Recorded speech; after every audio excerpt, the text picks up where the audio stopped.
Well, hello there, friends, and welcome to Virtual Strangers 107. I'm your host, Wes. With me, as always, my good friend Roots. Roots, you know, sometimes when you're putting these shows together, you look down the list and you wonder if it's going to come across. You wonder if it's going to be good or not. And a lot of the times when you're thinking this, it turns out to be better than you think it's going to be. But then there are other days when you look down the list and you say, damn, this is going to be a pretty good show. I like to say that today I feel like is more of the latter. Yeah, I agree, and it's just because the stuff that's on there are super exciting to me. Even like, I mean, I, it's rare that I get excited when I'm putting the thumbnail together. But when I sometimes when I have so many good ideas on what I want to put in there, like usually it's like, okay, these are the four games that I have to put in. For a lot of reasons. Maybe there's no thumbnail out there. There's no picture of whatever the devs don't want to showcase their game. Or maybe it's a game that we've talked about so many times. I'm like, I don't want to put that in the thumbnail again. But this one, it was very easy. It was like, okay, I want this one, I want that one. Like it all fell into place. I had it made within like 5 minutes. There was no struggle, and for me, that's a good sign as well. Yeah, I think it's going to be one for the Scions and Dorillos out there. Like, we got PC stuff to talk about this Mm. week, dude. How often does that happen? Yeah, not only PC stuff, but just from what your notes, which the by the way, the Patreon got to look at, the way you phrase is it perfect. It's the PC.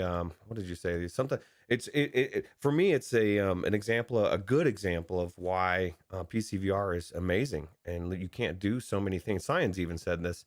There's a lot of things you can't do with PlayStation VR. There's a lot of things you can't do with the Quest.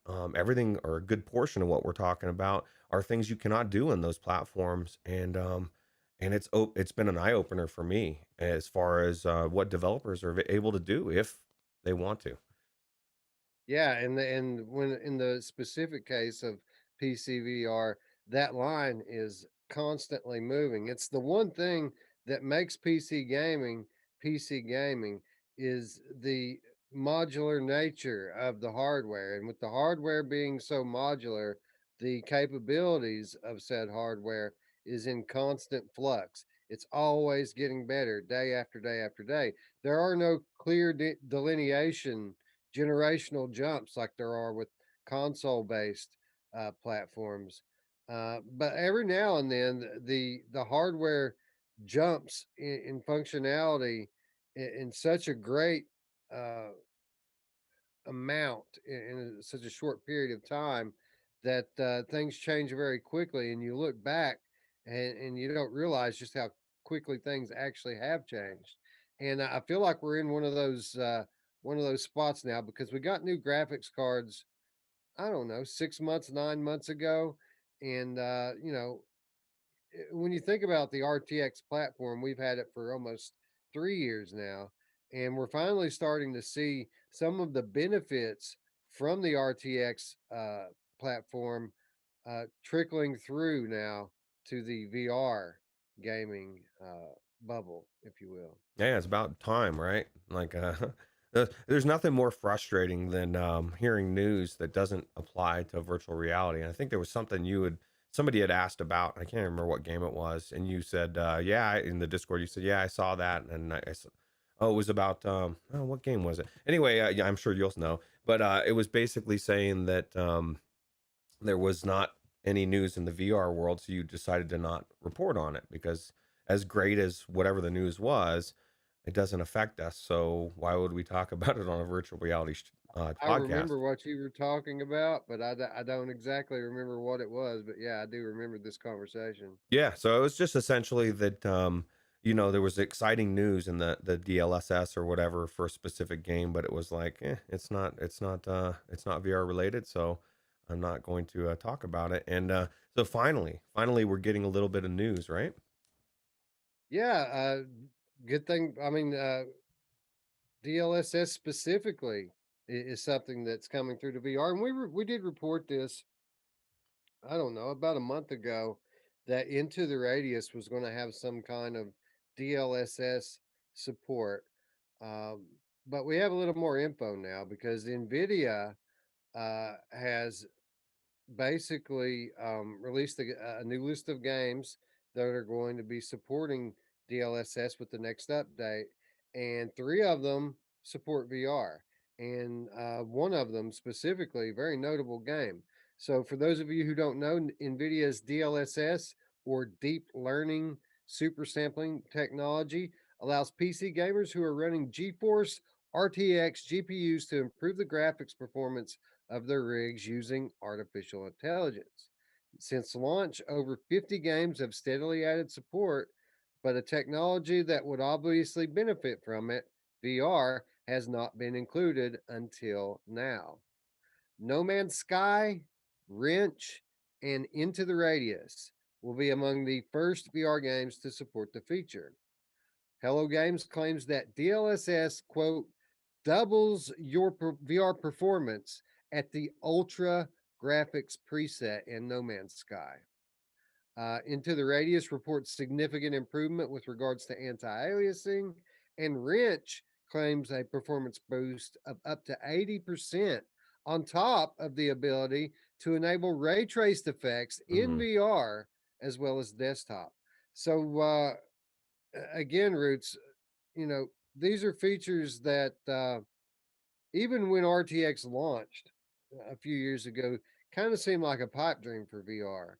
But here we are, just a few years later, and I mean, if you had to guess which game would do it first back then, No Man's Sky would have been at least on the list, right, of likely candidates. Yeah, yeah, absolutely. Because the performance issues it has, and not only that, but because the developers are so good about continually upgrading the game. One thing I didn't expect was Wrench, bro. Like I know everybody freaked out about it back in the day for the when there was a demo and stuff, and I know it came out, and I guess this is just the lack of automobile person, or I guess fixing stuff. I don't care.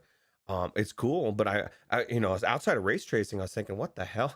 Like that game, I would imagine, what performance issues could it have? Like, is it really that intensive on a CPU, GPU, or I guess GPU? Because it's not graphically intensive, is it? I don't know. Aside from ray tracing. Yeah, I couldn't tell you about Wrench. To be honest, the concept of it is just not the most interesting thing in the world to me. Like, working on cars is something that people do for fun around here, and I have never found it fun or interesting. So I don't want to do it in VR either. I get it. If somebody's like a huge car person, and it's just something that it's such a weird game. It's such a weird niche to have that be the third one, or one of the three, but it's really the developers. They decide, are we going to do this or are we not? And I think if the success of No Man's Sky is as good as I think it's going to be, I think we're gonna see a lot of developers following suit. And I feel bad for a lot of the people that don't have an RTX card, right? Because it's gonna be such a huge thing, especially for No Man's Sky. Right now, it's not that big a deal. It's gonna be 3 games. But what happens when it's almost every game, and or whatever game you want to play, you can just crank the hell out of it and just have it run that much smoother and look that much better, right? So. Yeah, yeah, No Man's Sky specifically, it's kind of become a running joke with us here because they do update the game so much and they do really cool things with No Man's Sky, things that you don't really get anywhere else in VR. But, every time they do an update, we get on here and report it and we ask the question, Mhm. okay, is this enough? Is this going to be enough to finally get us to go back into No Man's Sky and actually give some time to that game? Because really we just kind of checked it out and went on to the next like we do with most of these games. um Roots, I mean, only time will tell if this update turns out to be the one. Uh, but I kind of feel like it could be with me because I'm a fan of technology, and when you have something groundbreaking like this, I want to see it in action, right? I want to see what it can do.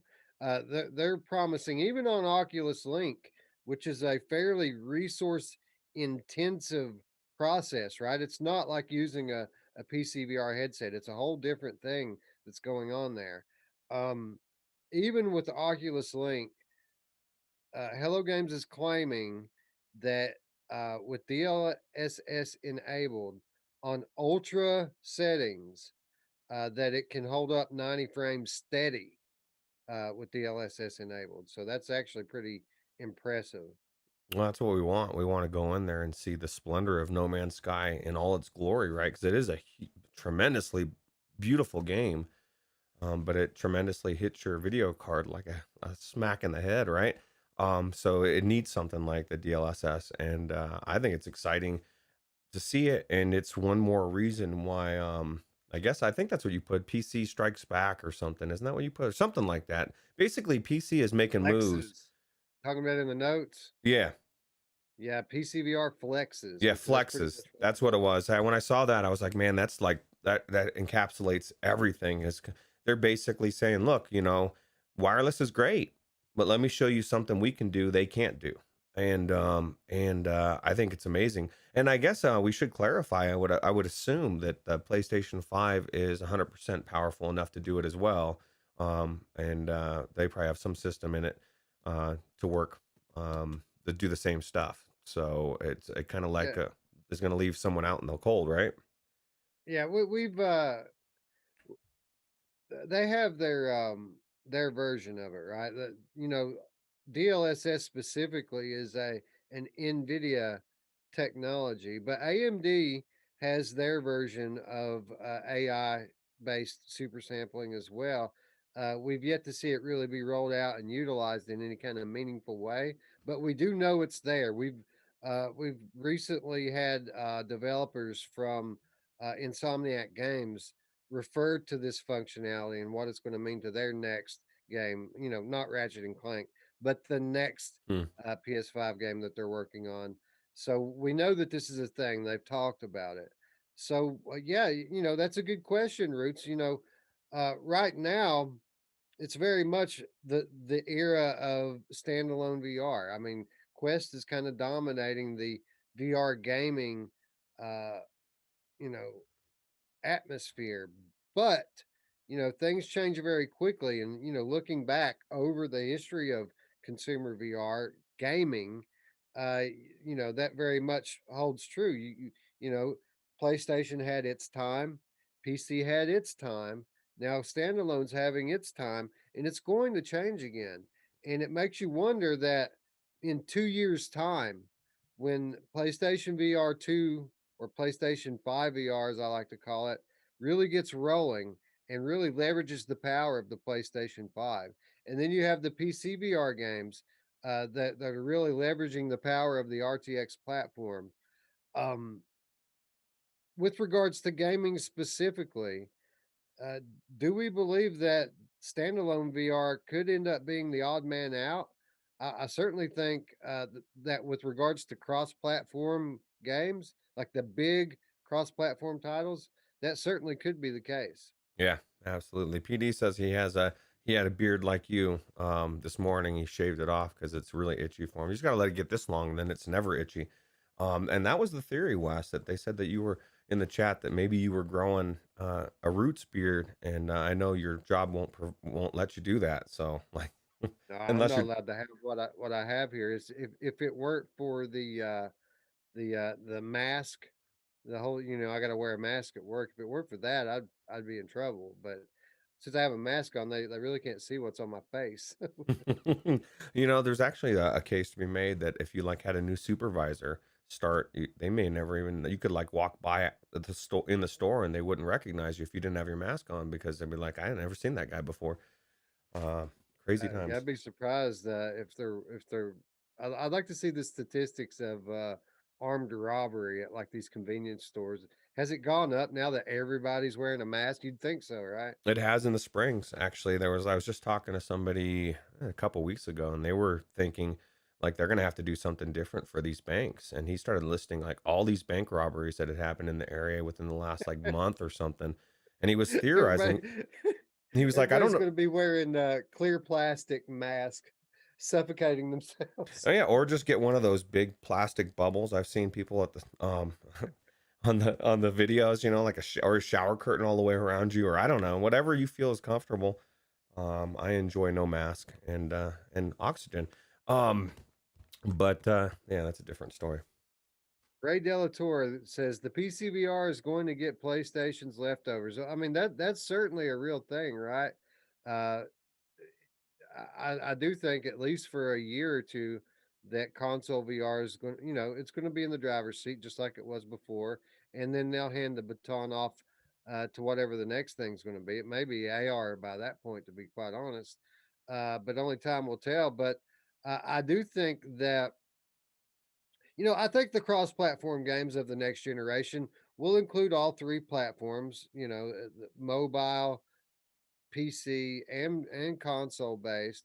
I just think that at that specific point in time, when the more advanced hardware is leveraging all of this advancements in optimization, uh, I think that maybe the mobile version won't perform quite as well as the other two, and it'll be good. It'll be good to give this whole new generation of VR players that are coming in right now something to step up to, right? Yeah. Whether that be PC or console, they'll have somewhere to go, like I did, like a lot of people did. Yeah, absolutely. Wolveraza says standalone should kind of always have a place to introduce people to VR on the cheap, I think. Well, but you're forgetting the fact that Facebook gave that headset away, and it's not to assume it's going to always be cheap is not the case. Like right now, they're just getting people in, but I would imagine that especially with technology advancing, I don't see how you continue to keep it cheap. Maybe, but. And then Tyler's asking, he says, through the $5 donation out there, he says, do you think because the Quest is making such a big move that we will see a big divide in games, either very high end PCVR and mobile Quest? I kind of feel like we're seeing that already. Well, I mean, I don't think we'll see it like a huge divide. If you're talking in terms of quality, um, no, I think that the gap will widen when PlayStation 5 VR, comes and developers have a more capable platform with a lot of users that they can make money on. You'll see the gap widen a little bit, but the advantage of mobile VR is that it's on the cell phone model, right? Console VR, it's a 7-year refresh cycle. you know, Mobile's been less than two. So, by the time we get PlayStation 5 VR, we're going to be on Quest 3. And, I'm sure Oculus has their own advancements in optimization that they're going to be touting and falling back on. And then they're going to have other things as well that, aren't graphical in nature, but groundbreaking nonetheless. They're going to have, you know, they've got that technology that tracks your hand movements by wearing like a wristwatch thing. That's going to be coming. They have the varifocal technology, which is going to allow for more realistic uh, uh, optics in VR. So I don't think that in terms of users or features that mobile is going to be lacking at all. I mean, they're going to even have like 5G streaming when the time comes. But there will be a noted um, you know difference in the uh, the the sights and sounds of VR, if you will. The I'm searching for a word that I can't find. Roots. The graphics and sound on PC and console for a short time are going to be noticeably uh, higher than that of mobile. But again, I don't. It's not that I don't think that it's. I don't think it's going to be so profound that mobile won't be able to run the games.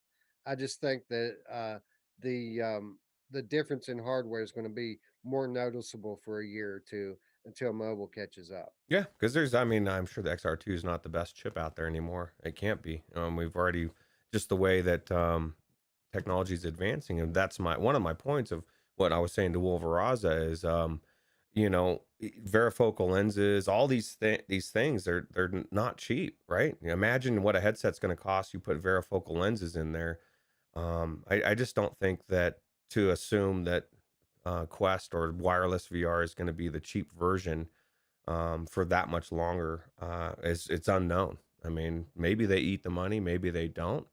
But I guess time will tell because you can't add all the bells and whistles and then expect the price to be low. I'm surprised the drop price of the Quest 2 dropped instead of going up. And we talked about this last episode. I mean, they're eating money. They have to be. There's no way that they're putting that headset out that cheap and not losing some money, but they're making it back on the other end. Um, but that's why I do hope that Vive or somebody comes out with a good competitor, because if they do get the standalone market to themselves, it is going to skyrocket to some extent, because why would it not? That's just the way it works, right? Well, I don't want to get off on a tangent here, but we know what the name of the game is in technology right now. There's a global race to develop the AI going on right now, and the AI is hungry, Roots, and the Mm. only thing it likes to eat is data. And let me tell you, nobody's got the data like Facebook. When they've got cameras in every room and microphones looking in every direction, and they've got behavioral data from how people behave in their social spaces versus in VR versus out of VR. It's very valuable stuff. So I'm sure that they aren't hurting for money. In fact, we know they're not because we've seen their earnings reports, and they have this constantly exponentially growing non-ad revenue. And what do you think that is? It's data, man. That's them selling the data, right? You know who else has a lot of data? China. They've got way more people feeding into that engine than we do. And when I say we, like everybody's in the United States, I guess if you're not in China, then this is everybody else. China is Right. definitely they've got a lot of people feeding into their AIs, and they're a lot more advanced. And all everything you just said, they've got the social credit score, they've got cameras everywhere, facial scans, facial recognition. They're that's that's why I'm glad Carmack's on our side. We need him, bro, Yeah. because And they're a little bit ahead of us, I think. in terms of data, certainly, because I mean that not only do they have way more people, but that there is no conversation there on a right to privacy, right? There is no such thing. And then when the kind of data we're talking about that comes from VR usage, the general public in China accepted VR in the way that they had hoped the Western world would. Like VR in China is popular, like we're striving for here, right? So I mean, yeah, there's no shortage of this kind of data from them. So yeah, it's a very valid point. Yep. So either way, at least we have a lot of people. They're working on it, and our AI overlord is probably almost built. So we just gotta hope that he's a benevolent or not a benevolent, and let's hope that he's got a heart. I want AI with heart. Hopefully, he's a nationalist, Roots. That's all I'm saying. Yeah, hopefully, right? Anyway, that aside, the AI based super sampling going to be a big deal over the next few years for VR because, we talked about this on that episode of the Monday show that we referred to on the last virtual show. When we talked about a year ago, what will define the next generation of gaming, and we came to the conclusion that it's going to be optimization. Optimization is the one thing that kind of ties all the new technology together, and nothing's going to benefit from optimization quite like VR because you know when it comes to flat gaming, I mean, they're kind of getting to the point of diminishing returns with their tech, right? Whereas VR, the capability of the machine is very much the limiting factor in the quality of the experience. So these advancements in optimization, like DLSS and others, are going to be a much bigger deal for VR than they are for flat gaming, and we're going to see an exponential jump in quality over the next few years that it's going to be exciting to behold. We're getting spoiled, Wes. That's what I'm thinking. Even though it's a good spoiling, I like just if you go back to when I got into VR, or even further when you got into VR. Oh my God, we have jumped so far. I mean, just the stuff we're about to talk about, so much excitement from me anyway, and I don't know, it's just an exciting time. Well, let's talk. Well, we're going to talk a little bit more about PCVR as we move forward through today's show. But I guess before we get into any of that, we should. Where's our manners, Roots? We have to say hello to Oh, our friends in chat. And VR Spry Guy is in the house, as is Lipnox. Shout out Lipnox for reminding me that Forever Bowl comes out this week because I had forgotten until he hit me up on Twitter, and I was like, "Oh yeah, better get on that one." So we'll probably be talking about Forever Bowl on this week's virtual show. Now, quick note about this week's virtual show: um, it might be a day early. I'm not sure. My work schedule has changed this week, and so I'm not sure that we're going to be able to go on Wednesday. We might have to go on Tuesday this week.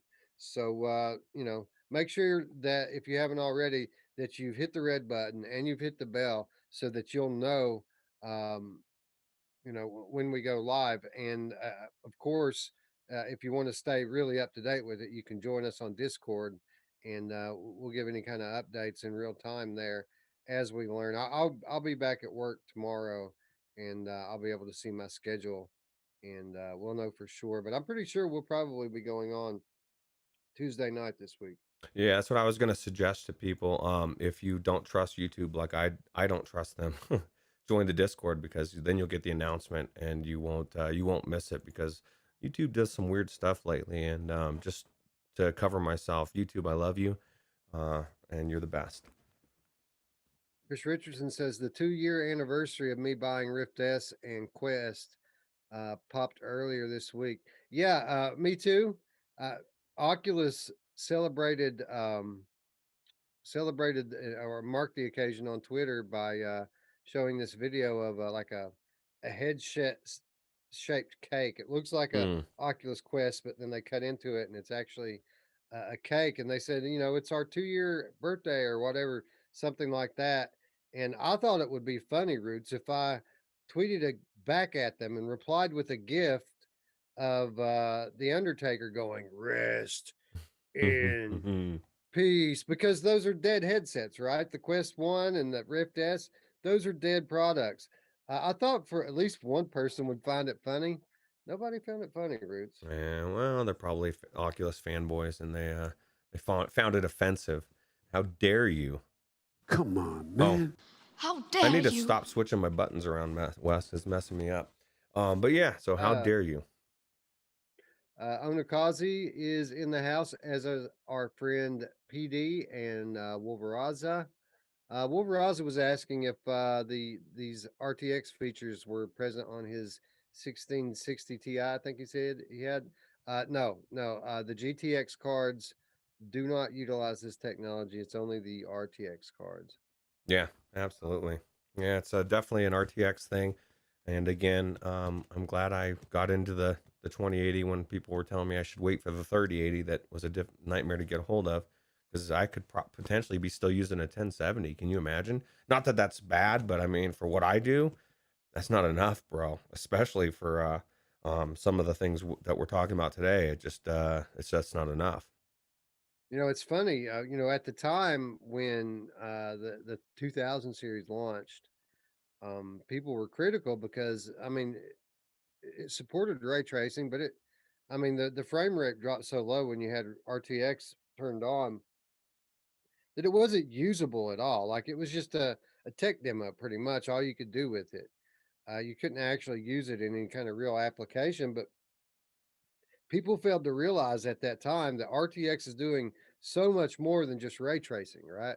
They kind of boiled it all down to this one feature when there's a lot more that can be done with the architecture, the way that these cards are different on a very fundamental level in how they work. But nobody understood that at the time. It's only now that people are starting to realize the value of the RTX cards. Even the early ones um, have a lot more capability today than anyone would have thought that they were going to have. Yeah, absolutely. And it's why I know a lot of people are going to disagree because cheap, not them, but the cards. But you know, there's a reason why I stick with Nvidia over AMD, and there's a reason why I stick with Intel over AMD because of features that I like and the drivers. And not saying that they're not good products. It's just I prefer what those companies do. And people can say what they want, and I'm sure there's just as good. But it's never been my experience. And as an example, I keep saying this, but one of the games we're going to talk about doesn't work with AMD card right now, and mainly because the person that created it, the mod doesn't have an AMD, so he wasn't able to work any of that out. But most people have Nvidia, so or a good portion of people, and we keep running into that where it doesn't work with AMD for a while, and then eventually it comes to AMD, and I like to be at the front of the line, not at the back. But you know who else likes to be at the back of the line? My mom! That's true. Greg's VR still rocking a 1080 Ti, and Chris Richardson says, "How dare I say that it's dead?" I'm assuming he's talking about Quest One or Rift S. You know, I've actually seen a lot more people using Rift S lately. Um, so I feel like that specific headset would actually still have some place in the market if it were still on the shelf, which unfortunately it isn't. Yeah. Yeah, that's true. It's not out for sale anymore, and that's the bottom line. It's not being supported. Just like the Rift S, you could still use the Rift S. It's still a viable headset, but it's not supported anymore. And the further we get away from that, uh, the bigger issues you have down the road, right? I mean, you kind of want your, which is ironic. That whole thing that you were saying about them celebrating it, it's like really what you said to them is you don't even support those headsets anymore. Like, but you're touting that. You could say, well, it's 2 years since we came into wireless VR. That would be completely valid.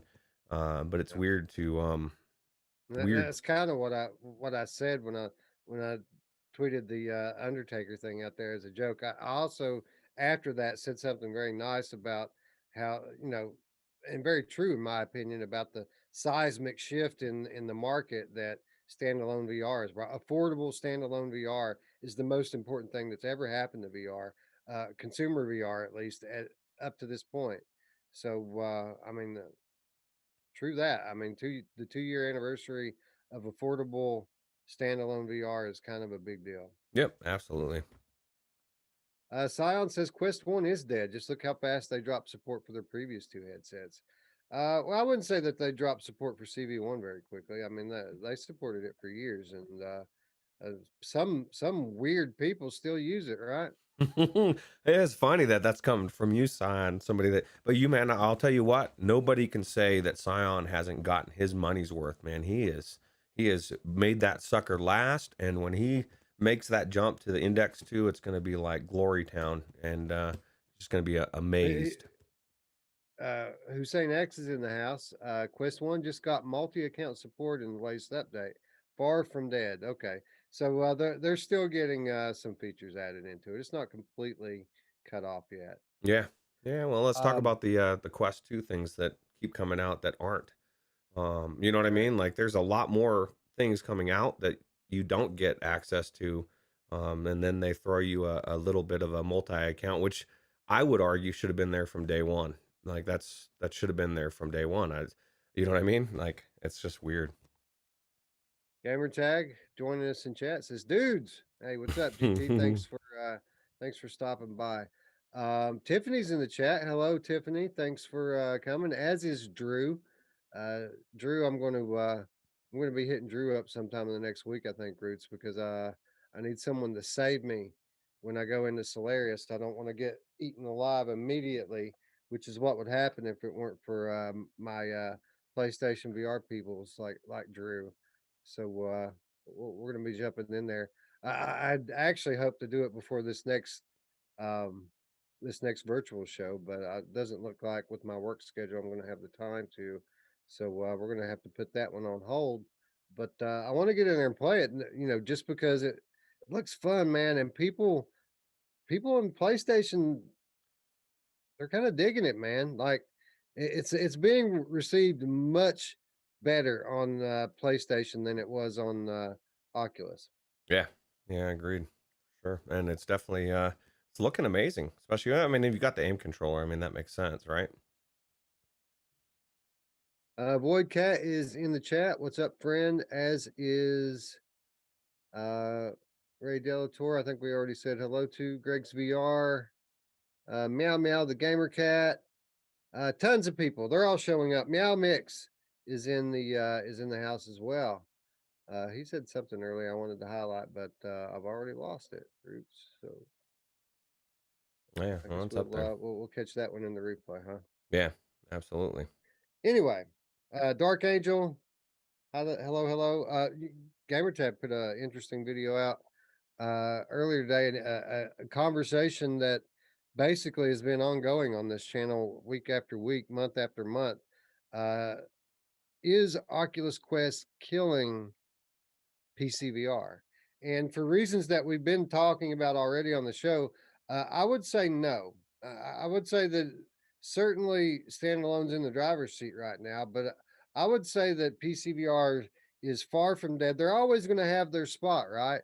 Always going to have their things that they do well. In addition to the features like we've been talking about since the top of the show, it's always going to be the home for the independent VR developer. Steam's always going to be the easiest place to publish a game.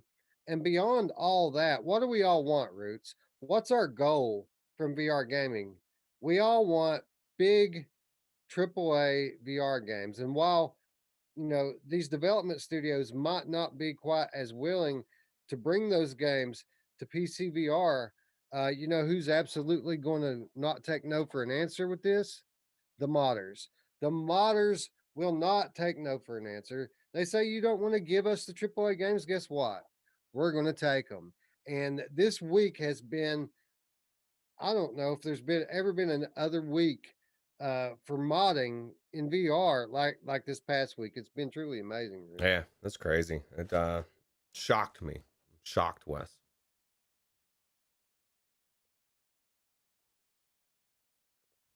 Yeah. Well, I mean, how many games had VR support modded into them this past week? Well, it was something like, I mean, if you consider things like GTFO, which just got its 1.0, released today. Um, Same thing can be said for Subnautica, Below Zero. When Below Zero launched in early access 2019, developer Unknown Worlds revealed that it would likely never officially integrate VR support into the game. But a team of developers have been working away on unofficial VR support for the early access version of the game over the past few years. The team says that this release should bring the game up to about the same standard as the original Subnautica's official VR support. And there's still more work to be done. Um, so a lot of people are excited about this one, Roots. A lot of people were fans of the original Subnautica in VR. They were upset when the developer said that this sequel would not support VR. But like I just said a moment ago, the modders, um, they won't take no for an answer, will they? If people want VR support for a game, then they're just going to do it anyway. Yeah, and they're doing them very well now, and it's just it's amazing to me, and it just shows you that it can be done, and it's a developer's choice. So, whether they want to do it or not. It kind of pisses me off. It pisses me off when I see like a guy, a dude putting in the work and getting some of these AAA blockbusters over in the VR all by himself. And then when I hear these development studios say that VR doesn't have the user base, that it's not worth the resources it would take to bring their game into VR, when I see something like this, I say, what resources, right? You don't have a dude. Apparently, it's all it takes is a dude, Roots. And when they say they don't have the resources, what they're really saying is, we don't have a dude to spare right now. Right. Or we don't want to invest the money or whatever the case is. And that's what's crazy about it to me is like some of these games, like I mean, how many games have we played, whether it be Resident Evil 7 or whatever it is, where we're told it's gotta be a controller. Like it's just too much to use touch controls. And then you see some of these mods, one dude knock it out of the park, and you're like, oh my god, like how the like I don't know, man. It's just insane to me. Speaking of one dude, how about GTA 5 VR mod developer Luke Ross? Just a couple of days ago, he has released his early access Red Dead Redemption 2 VR mod via his Patreon. In its current state, the mod only supports playing with the gamepad, but you can play it in first person perspective or third person. Even though it works quite well, apparently, this is a very early release, and Ross intends to keep improving the VR support. Um, Ross, of course, this time a little bit different. This time, he is asking people to subscribe to his Patreon to support his work, and for about $10 a month, you'll get access to the new mod as well as future ones. Um, what time is it, Roots? Quote time. It is quote time. Again, this is VR modding wizard Luke Ross. He says, quote, I decided to take the plunge though. About 6 months ago, I stopped taking new contracts altogether with my main freelance developer activity. Since then, I've been working full time on this project, and the project again being Red Dead VR, Red Dead 2 VR. He says, and if you guys are willing to support me, it's my wish to keep doing so for the foreseeable future. He says that his possible future projects could include Cyberpunk 2077, Horizon Zero Dawn, among others, but at least for the foreseeable future, it's just going to be all about Red Dead 2. Um, so this guy's basically just taking the leap of faith.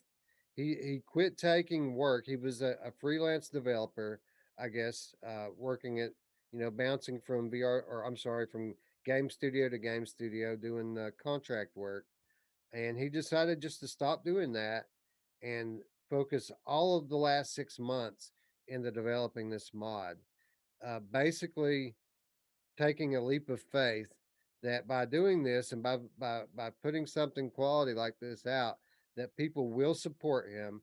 People will support him on Patreon that he can make a living and continue to do what he's passionate about, and that is bring these best games we've ever seen in the VR.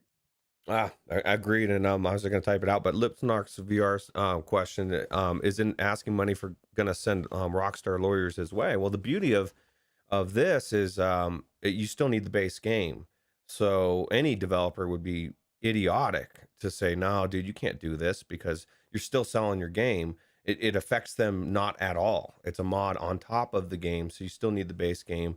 So it definitely would not, and you've seen that with a lot of games out there that have came out with mods. As long as it's you still require the base game, I can't imagine any developer having a problem with it. Chris Richardson asked, any plans to get 6-DoF controls working in Red Dead 2? No stated plans. Only a promise that work is going to continue to improve it. Um, you're talking about an incredible amount of work. I mean, just an insane amount of redesigning this game on a very fundamental level.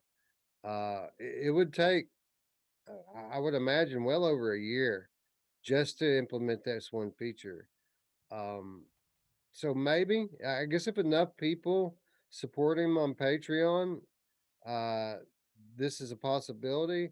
But there has been no stated, uh, statement that says it's coming as of yet. Yeah, absolutely. And somebody said that yeah, we went from 37 to 8. Yeah, my internet's getting all weird again with the network. So looks like I'm going to be making another phone call and bitching at Comcast because it is definitely through them. And but we'll plug through it, and hopefully it doesn't actually start stopping and doing weird stuff like it was before. Oh yeah, it did restarted for Space Dennison. Okay, so basically it did do that. So if you're watching this now, don't don't leave because you're gonna miss the rest of the show for I don't know, a few half a day maybe until it comes back onto YouTube. But yeah, so PD says he's noticing some streaming issues as well. So maybe I don't know, maybe it's a YouTube thing for all we know. I don't know. Well, no, I know last time that this happened, after they processed the video, like it didn't miss a second of it. Like it had every second of our entire thing that we broadcast, even when we thought people were gone. It had every bit of that, and it was all in perfect quality. So I don't know. I don't know what the deal is with it. Yeah, maybe it's a YouTube thing. I know YouTube's been getting weird lately, so maybe they didn't take kind to my words about them in the beginning, even though I said um, that I love YouTube and you're my favorite. I would never go anywhere else. So, Let's talk about the hot topic in modding. You know, you would think that Red Dead 2 would be the one thing that everybody's talking about, but you know, it was kind of upended a day later when Risk of Rain 2 was modded into VR. Over a year in the making, Dr. Bebop has finally finished fully porting Risk of Rain 2 to full 6DOF VR, adding VR support directly in the game engine for a full native like VR experience. The mod supports full, unique motion controls carefully designed for each character, full 6DOF movement, quality of life features such as optional snap turning, and is fully playable between VR and non VR players. Risk of Rain 2 is a co op roguelike where you start the game with your friends on an unknown planet and have to try to fight your way off of it. Each enemy you kill gives you money, which you can spend upgrading your weapons or abilities, and they all stack to create some really interesting mechanics in VR. So, Roots, this is a game that I had never heard of at all. Like, this is, I wouldn't have known this game from any other game in the Steam catalog 3 days ago. But it seems like, at least for the last day or so, this is all anybody wants to talk about. yeah, it's crazy, you know, and I thought I'd never heard of it either until I went to my Steam page and saw I had wish listed it, Wes, at some point. So I'm assuming somebody may have talked about a mod coming or about how good this game was or something. I know a streamer that I watched, Sean Zom Gaming, he played it back in the day, so maybe that's why I had it on there. I don't know, but all I know is that you know, I did the Red Dead Redemption 2 mod. I played several hours of it and was blown away, and then I decided to pull the trigger on this one. And this game, I even before the show, I had a really good run going, Wes, and I had to cut it short because I realized there was 10 minutes before show time. And this is kind of like a Returnal type of game where you know each round or each time you go in, you're starting from scratch and you're building up. You're trying to get to this boss area, and what's unique about it is like you get to decide when the boss spawns. So you find the teleport place, you click on it, it spawns, and there's all sorts of enemies everywhere, plus the boss. And it's weird because you could sit there and you could farm all these guys, you can run around. I spent 30 minutes getting all sorts of different really cool things. Like I had this a drone flying around shooting stuff. I had a turret. I had to where every time I killed an enemy, it dropped health. And like, there's so many different aspects of things that you can get by just running into this thing, and you buy it and you don't know what you're going to get. And so you're building up your arsenal, right? Which sounds good, but you're also got this meter and it's building as well. And once you go, it starts on easy, then it goes to medium, then to hard, then to very hard. And I found out in that 30-minute run, when I was at very hard, it was I don't even know what the hell was going on, dude. When I spawned that boss, it was over so fast, and it made me think two things. One, I maybe I shouldn't be so greedy about my abilities, and two, I need to get Wes in here, Mr. Crackshot, because he'll help me pull through this level because I could not believe how hard it was. But it was it's one of those games that uh I was instantly thought of you, and like I was telling you before the show, dude, you got to play this game because it's like so right up your alley. It's what I would imagine if Returnal was in VR. Now PD would be able to answer it because he's played Returnal. I have not, and I'm sure it's not even close to as intricate as Returnal is because it's, I mean, it's Returnal. But this game is so cool, and I could not believe how good it is. First person. This is a third person game, Wes. They put it into first person. They gave you your hand presence. They did everything that they say you can't do in games. And you can still play it in third person if you want, because there's options, which we love options. But it's not only the abilities that you get, it's the characters. Like, you start out with two characters, and there's a whole 15 or 20 characters you can unlock. And each character, you're unlocking abilities for each one, and you can swap them around. So there's so much strategy to this game that it's almost daunting. It's almost daunting to the point where I'm afraid to change anything, Wes, because I don't know what's good or what's not. I like what I have already. I don't want to mess it up, and I can't. The gameplay in this is so addictive, and this is the thing that I took away from this. And I said this in the Discord. With all the games that are out native VR, I just want to play Red Dead in this game, and it just again goes to show to me the gameplay is king. Like the AAA gameplay loop that pulls people in and keeps you in is real, and it's just amazing. Yeah, PD in the chat says definitely feels like Returnal style gameplay in VR. And from the way this game is being described, there's certainly um similar aspects to both games. Really the big difference uh gameplay wise, being that Returnal is more of a bullet hell game than Risk of Rain. But beyond that, I mean, a lot of the stuff you're seeing in both games, it's a very similar structure to how the game works.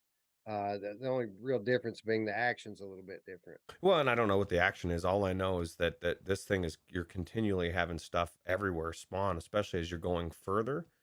And it's just so many things going on, and the audio is so good, Wes. They did a really good job of bringing that VR audio where you can hear like creatures coming from certain directions, and you can tell which ones are coming. Like, they have these big robot guys that are coming, and they're a nightmare. But there's so many different ways you can approach it, right? Like, there's if I hit my right grip, I have a move that will kind of shoot stuff and stun them, right? And then you, on top of that, you get the ability to stun sometimes on shot. But I think this is probably more bullet hell than you think. Probably not on this level of Returnal, but there's just so much going on, that you're constantly fighting everywhere you go. I mean, it's just crazy. Yeah, it looks crazy, and I'm definitely going to check it out. If for no other reason, because it is a co-op game, you can play with friends, and from the sounds of it, that's the way to go. It's what you're going to want to do. Um, and I'm just amazed, not only that they modded in, you know, 6 DAW motion controller support, but that there are that many characters in this game, and each character has unique motion controls that have been modded in. I mean, that had just had to be an insane amount of work, and it's impressive. So, again, like I was saying at the top of the show, above all, I'm a fan of the technology, and when something like this comes out, you know, if for no other reason, I'm going to go into it just to check it out and see the technical achievement that the mod is, right? Yeah, absolutely. And Mepper's coming into the stream a little late. Says, "Is there a problem with YouTube? That's only showing 5 minutes of history. It's okay. I'm seeing a nice solid green box right now and have for a bit, so it seems to have balanced itself out. Derail, I think you're safe to go back to Windows or your iPhone app, but maybe I'm lying. I don't know. It's so far out of my control, but it seems to have balanced itself out. So, which is good. But this is the thing about this game, and I'm going to be playing this. I might even stream this game soon, because to me, I love this type of game. And even if I wasn't playing it in VR, I could have seen myself playing it flat, just because I love the gameplay type style of this game. But the fact that if I had played it flat, I would have been playing third person, and now I'm literally in the game, and I'm got both of my hands, and there's so many different things. It's got an amazing jump. I would guarantee this is a game that There is like vignettes and stuff you can put on, but this is a game that is definitely going to be for VR leg people because there's so much moving, so many jumping around. There's a dash. You can dash every so often. You know, the meters. Everything's got meters, and it's I don't know. I can't say enough about this game. It is becoming one of my favorite games in VR. And like you said, up until a day or two ago, I didn't even know it was is really didn't know it existed, even though I did, I guess. Which is crazy to me. And it just shows you that in VR is different than any other gaming platform in a sense because it stuff just drops out of nowhere, especially with modders, right? PCVR flexes, man. This is the theme of the day. Whether it be talking about DLSS or talking about the modding community, which continually continues to shock and amaze us with what they're able to do. I mean, again, just in the last week, uh, we had this Risk of Rain 2, which everybody's just drooling all over. We had Red Dead 2, which is a early access iteration of it, and it's already amazing. And then we had the Subnautica Below Zero, which everyone loved. And then again, right before the show, GTFO version 1.0 dropped with a mile long list of improvements to the VR support that people have already been playing for a couple of months in this game. Just incredible week for modding in PCVR. Yeah, absolutely. And this is, I guess people are saying this game. I can't remember who it was in the Discord. They said that this game they still haven't passed the first level. That's how hard it is. Like this is a game I'm afraid to go into, Wes, for a couple reasons because it's a time suck and it looks amazing. But it's one of those games where it's a four-man co-op, right? And it's not going to take very long to find out who the dragging player is, and maybe point a couple fingers, say, "Hey, Roots, man, we can't get past this level, bro. You need to step it up." And I'm like, "Dude, I'm trying. I'm trying." I'm afraid that I'm going to be that person dragging the team down and not passing the level. But this game, I really should try it because it does look amazing. Yeah, yeah, and we did cover this not that long ago and talked all about it. It does look great. It looks like something that it would require a lot of time to get good at this game. Not just playing by yourself either. Time with your squad, right? You need to put together a team and pretty much hit it every night to get good at this. So as amazing as it looks, I love the horror theme of it. I don't see myself getting into this more than a time or two just to again check out the technical achievement of the mod. Yeah, absolutely. And one thing I did want to mention before we get too far away from Risk of Rain too, even though we've moved on, I can't stop talking about it. Um, I wanted to clarify with people that you have to use a mod, or at least there's a mod you can get a different mods that can install it. And I did not know this. If you don't do this, you're going to go into the headset and you're going to think, why can't I do anything? At least I couldn't click on anything. You need to go into it flat and start your profile up. And once the profile's there, then you go into the game. And from then on, you can get into it.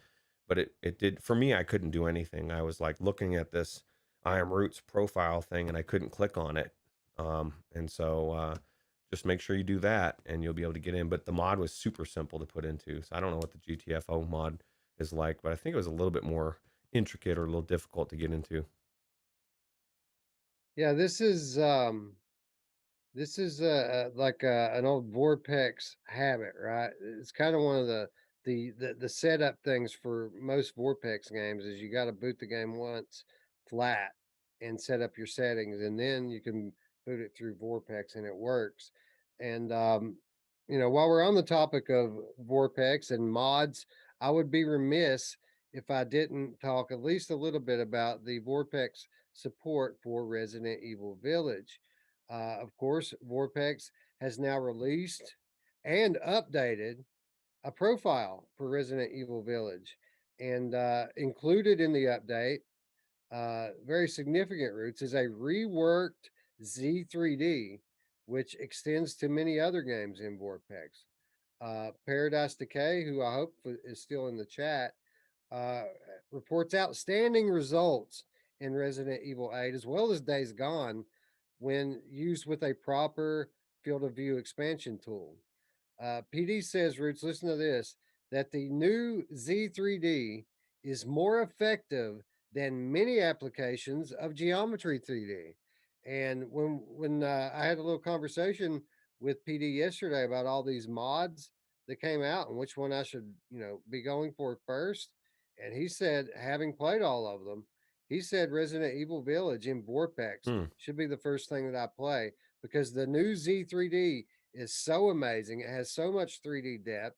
And again, like I said, better than a lot of games, geometry 3Ds. And that for those people who are experienced in vorpx, that's quite a statement, right? A lot of people won't even play Z3D because they don't consider it to be 3D at all.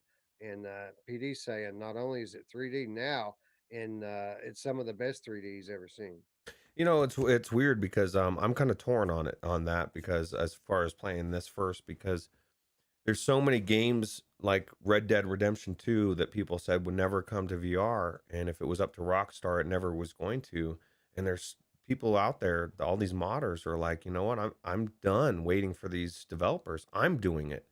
And the Red Dead Redemption 2 mod is so good, even in its state, because it will be made even better, just like GTA 5 was. That I want that experience. I don't want the vorpx experience, even though you can do it and I've had a good experience. It was never to the level of an actual in VR mod experience, whether it be like the Risk of Rain 2 or the Red Dead Redemption 2 that I just went through. So I can't imagine that this is going to be the exception. I think it's going to be amazing, and it's going to be the only way you can play VR version of this game. But I'm almost positive it's coming to PlayStation VR eventually, and then you're going to kick yourself because you could have had the even better experience than say the other version. But I don't know. I guess it depends on what you're really like for you, because you really love Resident Evil and that's your jam. It probably would be the best version or thing to play first, right? So, but Red Dead is the story is so amazing, and we finally have our cowboy western game in VR, and it's just amazing. Yeah, yeah, and that certainly joins the excuse me, the long list of VR mods that I need to get into. But you're right, Resident Evil, that's my jam, man. And not only that, but if what he's saying about this new and improved Z3D is true, it has implications that go far beyond this game because now I start to think about games like Cyberpunk 2077 and I start to think about games like Control and Death Stranding and all of these games that were cool in vorpx but only had so 3D because the Z buffer wasn't quite up to par. Well, maybe now they will be, and that is kind of a big deal for anybody who has vorpx. Yeah, absolutely. That is a big deal. And the amount of games you have now open to your fingertips are, unlimited if you're willing to go through the, tweaking and stuff. And, it just kind of gives me hope for everything. I don't think it's as hard as it was made out to be to bring these games into virtual reality. And we've said that actually several times on the show, but I think a lot of these modders are proving it. And somebody said this in the chat just a little while ago. They said that, I think it was PD or somebody, that Risk of Rain 2, the devs said that it couldn't be brought into VR. It'd be too much of a pain. And this modder just showed them up, dude. One guy, right? So I think Well, it's no, one guy. that was a team I think that Okay. worked on that one, but still, I mean, the fact that people just would say, you know what, fuck it, let's do it. You know what I mean? And then they just go and do it like beyond any expectation. I mean, you're talking about custom motion controls for a cast of like 30 characters. That's nuts, man. That's nuts. And uh, I think we're getting our games crossed here. we're talking about Subnautica devs and Risk of Rain 2 uh, as the mod, but the point stands regardless. Um, that these studios, when they say that the, adding VR support isn't worth the resources it would take, that argument's starting to hold less and less water, right? It's showing, these modders are showing that it really doesn't take all that much resources to get these games up in VR, and hopefully, as the VR community continues to grow, there is a bit more incentive for these studios to do what the modders have been doing for the last few years. Well, absolutely. It doesn't hurt that such big names like Red Dead 2, GTA 5 are being brought into VR because it's got such attention on it. And it should be an eye opener to Rockstar of all people, although we already know Rockstar is aware of VR because they're working on their open world AAA game they announced last year. But how about that? Do you think Rockstar is feeling a little bit of heat from these mods coming out? Like, it's like, man, we need to get It on this. depends. If it's say, what if their game was Red Dead 2? Even though it would be, an actual version of it, but at some point they have to be like, okay, well, we need to get going on this, and there is a future in it. Well, we just saw this, right? When the modding community kind of steals the thunder of the game studio. We just saw it with Doom 3 on PlayStation VR. Like, Doom 3 gets announced for PlayStation VR, and the whole PSVR community goes, "Yay!" And then, you tell somebody who has a Quest or PC, and they're like, "So, I've been playing that for a year. What are you talking about?" You know what I mean? Yeah, So I mean, yeah, that's a very real thing, and something they have to worry about too, right? Because if they spend, say, a year, 2 years working on a VR version of one of their classic games, and then some modder comes out and releases it first, I mean, it really steals all of the impact that your reveal announcement would have. Even if your version's going to be better, it's not going to have that shock factor and that hype factor that it would have had if it were a fresh new thing. And I'm sure that when these studios are considering what games to bring into VR, that this is something that they have to consider. yeah, absolutely. And Paradise Case makes a good point. The top selling games on Steam this week all have VR mod support, aside from Biomutant, which is a pre-order. So that I guarantee that knowledge is not lost on developers, and they can see it. You know what I mean? Like, these are mods, these are games. Now, granted, like I ran out and I bought a $10 version of Risk of Rain 2. These are older games. Resident Red Dead's on sale right now, and so you can get it for cheaper. It'd be a little bit different if it was brand new coming out and it was out of the park, full VR, and it was $60 or whatever. But people would still buy it. But I think you're right. I think it's definitely could potentially steal their thunder. And if it's something that, maybe it's not Red Dead 2, but they're like, oh God, we need to get ours out a little bit quicker than we thought, or, it's becoming bigger than even I thought it would be, so quick that, I can't believe I'm playing Red Dead Redemption 2 in VR. I've already started my game over again and re-experiencing the game in a way that I never experienced it before. And I was of the thought process of Lipnox. He said he was going to wait for the early access for Red Dead to get out of early access, right? And I thought the same thing. And I was a little put off by the $10 price point Patreon, but then I read what you read, and that this dude literally, put his whole career on the line to make this thing. And I thought, you know what, I'm going to support this game, and it was 100 times better than I thought it would be. And I can see the argument to waiting, uh, but I couldn't wait. You know what I mean?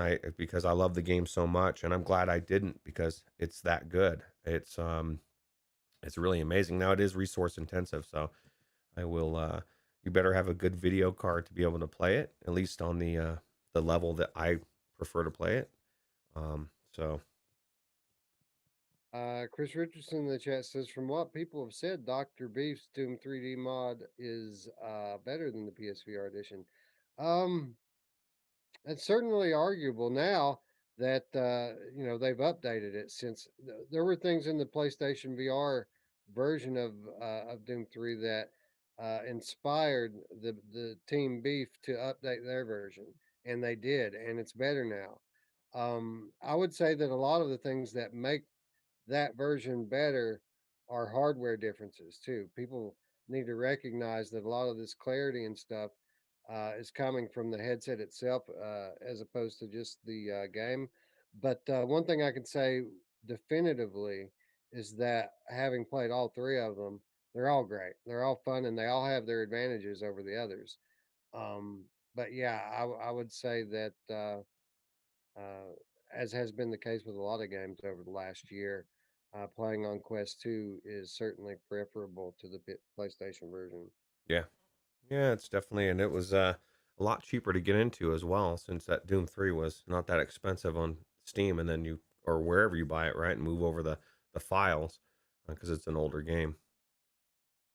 Yeah, and Eddie in the chat says that the Z Buffer 3D, he's always preferred Z Buffer to the Geometry 3D, so he's going to be in for a bit of a treat now that it's been improved.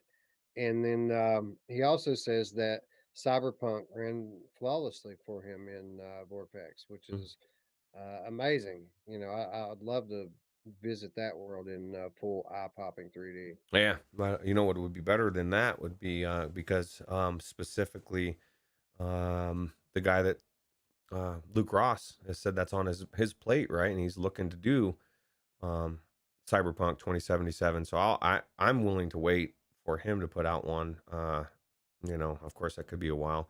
He's still working on this or Red Dead 2. So, but Anyway, that's enough talking about mods. We have plenty of real native VR games to talk about today, and I feel like this type of tech is the type of thing that we could just sit and talk about all day long, and happily go in circles with. So I'm going to say let's move it along and let's talk about Into the Darkness. At the beginning of the year, Cosmos Games as well as Game Boom VR announced Into the Darkness, which is a VR shooter focused on portraying accurate physics within its mechanics.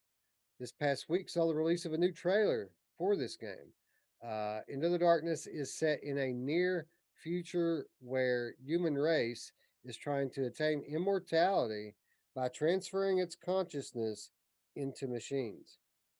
As a special agent, you're sent to a research facility experimenting with transhumanism, where one contact has been lost and previous agents have not returned. Gameplay is going to be physical and physics based, so players can freely interact with the environment and the objects that they find. The same goes for combat and puzzles, with weapons ranging from guns to swords and knives. Into the Darkness gets a Steam launch later this year supporting Oculus Rift, HTC Vive, Valve Index, and Windows mixed reality headsets. So, Roots, um, looking at this trailer as well as the new footage that they've released, and they're going to continue to release more and more all the way up until launch when it comes to Into the Darkness. When I look at this, I get excited because what I see here is Boneworks, but it's a game, right? mhm. So it looks pretty awesome. Yeah, absolutely. No, I guarantee there'll be a story. It won't be a tech demo, and that's exactly what I thought. I thought that it looked like Boneworks a lot as far as like mechanic wise and stuff, but there's an actual story to it, and it just looks so good, right? Especially the other one with the sawed off shotgun, and I just feel like it's going to be action packed, and I think it's going to be a really good game.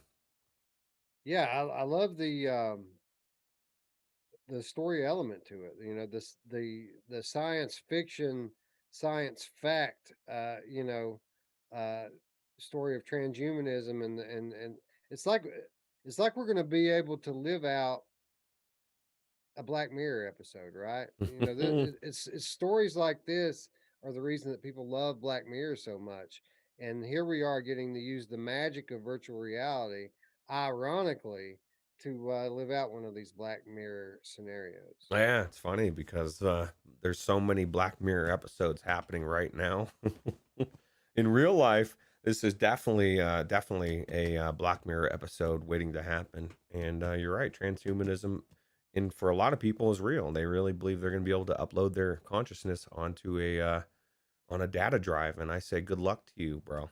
I don't think it works that way. But to each their own. Yep, yep, to each their own, absolutely. Um, so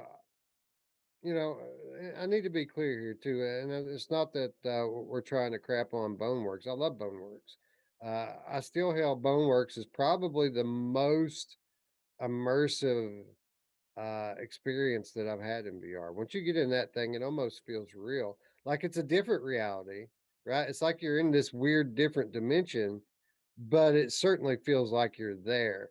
And I feel like a game like Into the Darkness, um, it's going to provide us with all of the positives that Boneworks, brought to the table, and then some, right? Because again, it is going to be more story and more structured like a game than Boneworks was, Yeah. or at least it appears to be the case. Yeah, it's true. We haven't played it, so but I definitely agree. I mean, I do enjoy Boneworks. It is a good game. I just from the very beginning, my thing was just it was just some of the hype around it, and then the devs and the way that they were witty. I it just rubbed me the wrong way. So, but I think it's an amazing game. It definitely is very, like you said, one of the most immersive games as far as once you get in that world. It's definitely super cool. Drillo says Boneworks had a cool synthwave vibe uh, to it to me, and that's what I liked. Otherwise, it felt like a messy sandbox, but fun. Yeah, that was kind of the problem with it, right? Is I mean, it was the first time that anyone has tried to implement physics to on that level, but it is a bit overdone. They failed to account for the lack of feeling, right? In real life, you're able to use your sense of touch to judge your movements and adjust accordingly. But since you can't use this sense of touch when you're in VR, they just kind of you know, failed to implement any kind of system in their reality to account for that. So you're pulling doors in yourself. You're pulling cabinets over when you try to open drawers. It's very clunky, very clumsy implementation of the physics, and I felt like a little common sense could have certainly improved it. I'm very hopeful that these Into the Darkness developers have recognized this and give us something that's a bit more playable. Yeah, yeah, I agree. Definitely, definitely looks like it's going to be amazing, and hopefully it'll be as good as we think it will, and kind of take the next level as far as what Boneworks did. Um, and that's what we wanted. Right? I mean, everything goes in steps, and Boneworks provided such an amazing physics based thing that we need, and we didn't even know we needed it in VR, even though we theorized we did. They did it first, and hopefully they'll build onto it with this game, or the developers of this game do. Lipnock says, so does anyone know where the cheapest price is for Red Dead 2 on PC at the moment? To which VR Spry Guy replied, Green Man Gaming 3617, which is a great deal, but it's not the best deal, Mm, Roots.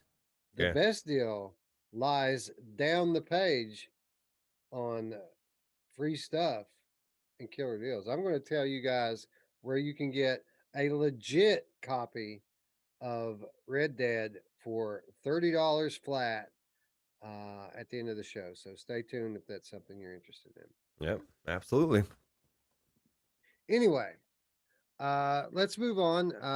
Still tons to talk about before we get to that. I just wanted to mention Into the Darkness quickly because, you know, I got to be honest, man. This is one of my uh, more highly anticipated games, especially when you're talking about indies, right? From independent VR developers. I mean, this is near the top of the list. Yeah. Yeah, isn't it funny how every game has that magnet hands now, like after Alex? because it's such an amazing thing to have. You know what I mean? I just think it's awesome when you see a game do it right, and then everybody else adopts that amazing thing. And it's good to see in most games that it's there. I like it. Although I prefer Uh, Russell's version because Russell made yeah, it. yeah, Russell's pretty awesome. Um, Chris Richardson says you're super strong in Boneworks. I couldn't lift cabinets that easy in real life. Yeah, I know it, right? You can barely lift a sledgehammer over your head, but you can fucking throw file cabinets, right? Like no problem at all. It's like they're made out of paper. Yeah, yeah. There's it was very bizarre. Anyway, let's move on, Roots, because we had a bit of a surprise. I love it when I'm doing research for a show and I find a game that I've never heard of and didn't know was coming that looks cool. And Boundless Dynamics, the studio that brought us Combat Flight Simulator VTOL VR in 2017, is getting ready to release a new online racing game soon for PCVR headsets. Jetborne Racing pits you against 7 other online players who must pilot their way through challenging courses in a race to the finish. The studio says a single player mode is coming, which allows you to compete for the fastest time on a global leaderboard. Jetborne Racing is set to feature a swath of power ups, such as shields, cannons, missiles, tractor beams, and mines. You'll also be able to customize races with various options, including variable damage, power ups, laps, respawns, and more. Jetborne Racing will feature a virtual stick and throttle, and it will also include support for physical HOTUS setups. The game is said to arrive on Steam VR compatible headsets this month. So, Roots, case in point, VR landscape, PCVR especially, stuff just tends to drop in your lap out of nowhere. Here's a game, Roots, that is like Mario Kart in a jet fighter, and it's going to be out within 2 weeks. That's crazy. Didn't even know it existed. I didn't even know the concept was out there. At first, I thought I saw this and I was like, "What the hell is this, man?" And I thought it was going to be on a track or something, right? It kind of shows you on a track at first, and then I see that you're flying indoors in these tight spaces, and then I'm like, "Oh my god, that looks amazing and crazy hard." And then you sold me at being able to use my HOTUS. Now I have to play this game. And you actually get to race it. You know what I mean? Against other players. This is exactly kind of what I wanted from that other game that had the where you moved with your hand, where you're flying Yeah. through. This is Specifically, what I thought of when I saw this was Z Rays. yeah, yeah. This is what I wanted out of Z Race, and now we're gonna get it, and we're less than 2 weeks away. I think it looks really cool. One big difference, though, Z Race was a racing game that was kind of built around the idea of being comfortable enough that everyone can play it. Mm. I'm not so sure that that's going to be the case here because this thing looks like it goes at breakneck speeds. And again, this is a PCVR game, so they're not going to hold your hand, right? This is going to be legit, uh, you know, take it or don't VR, basically. Either you can handle it or you cannot play it, bro. It's your choice. Yeah, man, that's the way life is and should be, right? Like it's not every game is for everybody, and as soon as you try to make it for everybody, it can become an issue, especially in virtual reality. And I've said this many times. I don't need to, nor do I want to play every single game out there, but I definitely want to play this one. And if your stomach can't handle it, don't ruin it for me, bro. Let me play it in splendor and just move on to a different game, dash dash or something, more up your speed, right? Up to 8 player multiplayer, Roots. Is this going to be our new grip? Yeah, it could be for sure. I'll tell you what, Spry Guy nailed it. He said he thinks that Overgees will own everybody in this game. It'll be a nice, refreshing grip change from Spry Guy and Scion winning every race, and all of us bounce back in the back, or at least me anyway. I wonder if they'll have a toilet bowl level where you can just shoot down the little toilet bowl. Well, that'll be the cool thing is what levels are on here, and that'll determine whether this game is great or amazing. Is the tracks, right? And that was one of the cool things about Grip is the levels are so diverse and so many different ones. So hopefully it'll be there'll be a toilet bowl number 2. Completely customizable races too, so infinite freshness for you and your friends. Yeah, absolutely. Libnox, do we know a price for this? We do not know a price for this. I kind of looked into it a little bit. You know, I didn't scour the internet, but from what I can tell, there's no price on this one as of yet. Yeah. Well, so what do you think would be a good price for it? I mean, $30 at the most, right? Maybe Yeah, 20. 25, $30 if it's as good as it looks. You're right. You could get into it and it play like garbage. Um, but if it's as good as it can be, I think 25 to $30 is a fair price for this. And we have to remember that it's not 2016, 2017 anymore. $20 is not an expensive game Mm. anymore. The best games are 40 and $50 now. I think that the average game should be $30. And I feel like if this is a good game, it should be 25 to $30. Lipnox VR says apparently he heard it's going to be $10 and it's a day one buy for him if that's true. Which I mean, Dude. that's ridiculously cheap, but also awesome because you want to fill your lobbies, right? Yeah, that's kind of crazy. Maybe it's going into early access or something because that is insanely cheap. Yeah, absolutely. Yeah, Libnox said the dev replied to comments in Steam and said $10 US $10 is going to be the cost. And Phil Yarn says why I get no stream. I don't know, man. I swear it's green on my end. You should be able to get the stream. I'm assuming you're talking about the podcast stream, right? Yeah, I don't know, man. Just try hitting refresh, bro. Uh let me hit him up in the chat here and tell him that it's weird. Enter. Yeah, I guess answering him doesn't help if he's not getting the stream, right? Um, Yeah, Presuming he can't hear me. I do feel love me some Phil Yarn though. But I think this game looks amazing, and hopefully it'll be as good uh as we think it's gonna be. And $10, man, that's a steal. That's a no brainer buy. day one buy, right? Yeah, and it's non VR as well, so maybe that's why the price is low, and that's true. It's gonna bring in both people, and I don't know, maybe it's early access. Hopefully, it'll have a good amount of tracks. That's my biggest concern is like racing games that have like 5 or 6 tracks. They get old after a while, right? You want a good amount of tracks. Yeah, yeah, you hope so, or at least you hope that there's some branching paths or something in this game that allows for some replayability, right? Yeah. Yeah, absolutely. And PD's kind of saying the same thing. YouTube, he said he's having issues with YouTube lately. He's not even able to watch his own content. So that's kind of weird as well, right? And I would say it has to be. Oh, and it's it's starting to do it again. I think that they don't like me talking about it, Wes. I'm just gonna zip it.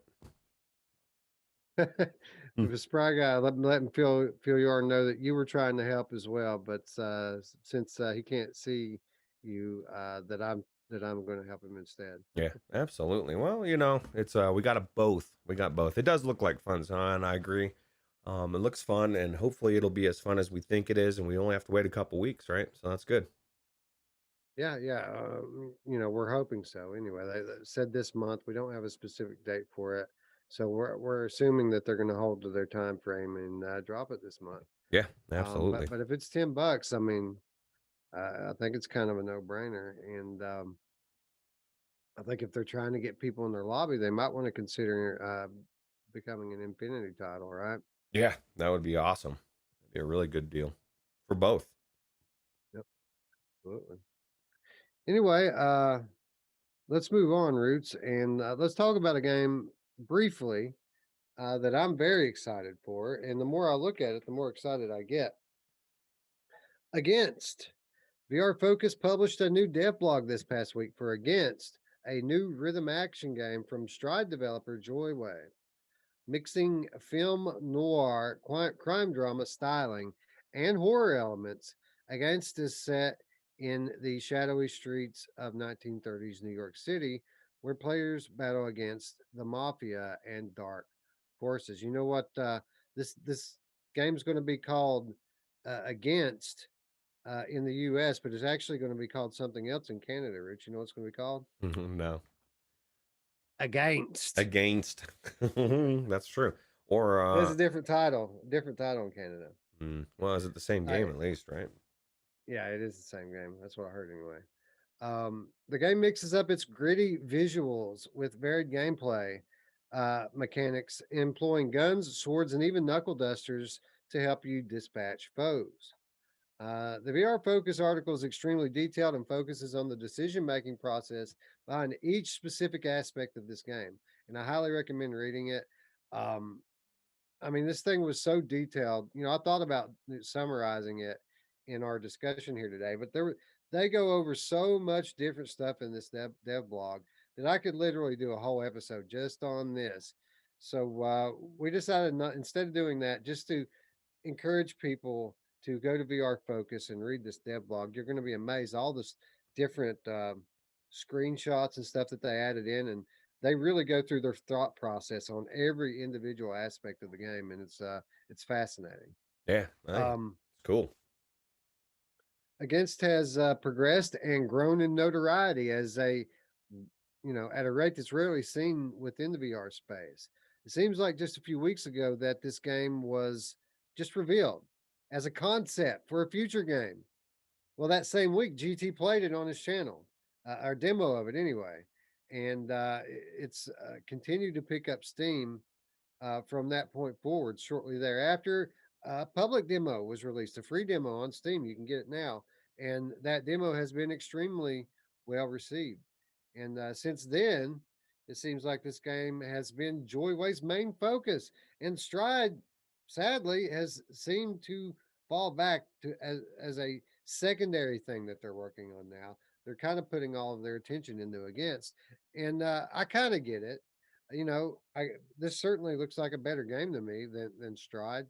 Um, but then again, you kind of like to see studios follow through and deliver on what they promise as well, especially when they talk people into buying that game in early access, promising things that are coming down the road. You kind of hate to see them get distracted off of delivering on that. Now, with that said, Roots, you know, since I've known you, I've described to you my vision for the rhythm game that I want, the rhythm action game that I would play. And uh, I gotta say, man, they're hitting a lot of the check boxes with this one. This is very similar to what I had in mind. I want a game that you go through a campaign on with enemies that you have to fight on rhythm. You have to defend as well as be offensive, all on rhythm. I want boss fights with old school patterned boss fights, patterns of defense and offense. Again, all on rhythm. And the more I see of this game, the more it looks like exactly what I've had in mind. Yeah, well, two things. One, I wonder what kind of music, which I haven't played the demo, so I guess that would probably give me some indication of what type of music it is. And two, Tyler says this is great, but I like Stride better personally. And that actually Space Dennison right before that was saying how amazing Stride is. So, maybe the Joyway needs to do exactly what you said, and I'm sure they are. But give us a little bit of peace of mind. Let us know, hey, we haven't forgot about Stride. This is our focus, in such and such time it's coming out. I just don't think that they realized how much of a response they were going to get from this. You know what I mean? And it's kind of hard as a developer if you put out a game and then you put out another teaser or a little bit of a game and people freak out about it, you might refocus your attention as well. You know what I mean? Like it's all about selling the games, and as long as they follow up and they finish what they promised, like you said, I have no problem with it. I just think they need to be a little bit more open with their plans on for Stride, as far as, and maybe they have been, as far, maybe I just haven't heard it, but I want to play Stride. I just refuse to until they give me what they promised in the beginning. I'm just not going to Right. have an endless level. That this doesn't sound fun to me. So Yeah, I like the mechanics. I like the idea of a parkour action game. It's actually something that I've kind of wished for in VR. But I do want a story campaign, right? I don't just want it to be kind of endless runner type stuff that they're giving us here. I want the story campaign. I want level diversity. I want to go indoors as well as outdoors. Um, and I want the maps to change as we run through them. So Stride's a great concept, and of course, people would say that they like it better than this. They literally just started making this thing, and Stride they've been working on forever. So it's a much more polished product. Now, with that said, nobody's played these bosses.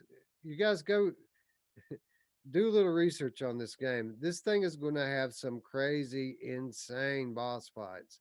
I mean, they had like a five-headed Hydra, Mm, gigantic thing. I mean, it's going to get nuts. Some of the bosses that you fight in this thing, and I'd be surprised if finished product to finished product that Stride turns out better than this. But who knows? Maybe it will. yeah, absolutely. Scion says he hates when devs abandon an early access game. And let me be clear, I don't think Joyway's doing that, but I agree 100%. And if they, it's one of the things that it's sketchy about early access. If you don't have faith in the developer, then why would you buy an early access game, right? And so that's something that developers need to keep in mind. You could probably could save some money by not finish following through, but that's going to affect you down the road. It's just very short sighted, right? And that's why I think Joyway is as good as they are will finish up. And I mean, just hearing everybody raving about Stride tells me how amazing it is, and maybe I should check it out. So It is the Game Cat with the $5 donation says, "What's with the games on Viveport Infinity that aren't free, like Stride?" What it is, Diz, is that Viveport is more than Infinity, and it's been around a lot longer than the Infinity service has been. Viveport, first and foremost, is a storefront like Steam, like Epic Game Store.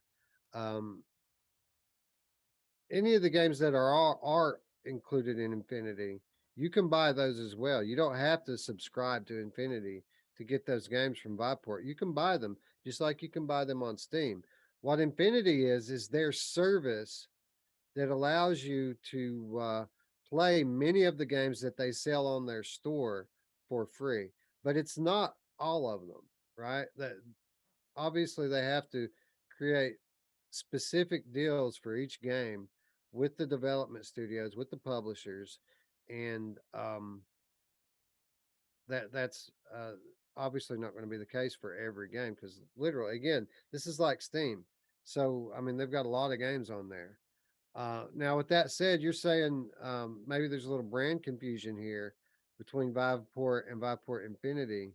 um, Maybe they should have quit being a store when they started offering Infinity. Maybe they should only carry games that are part of their subscription. That's debatable. But that's really what the deal is there. It's just that since the dawn of consumer VR, Viveport's always been a store, and Infinity's only about 2 years old. So but yeah, I would say that that's what's going on with Stride as well as other games. yeah, absolutely. Still definitely. I mean, what, not 900 games on Infinity? It may not be Stride, but you can definitely play almost everything else, and constantly coming out with new stuff. So Does VR says Stride was free on Viveport for a little bit.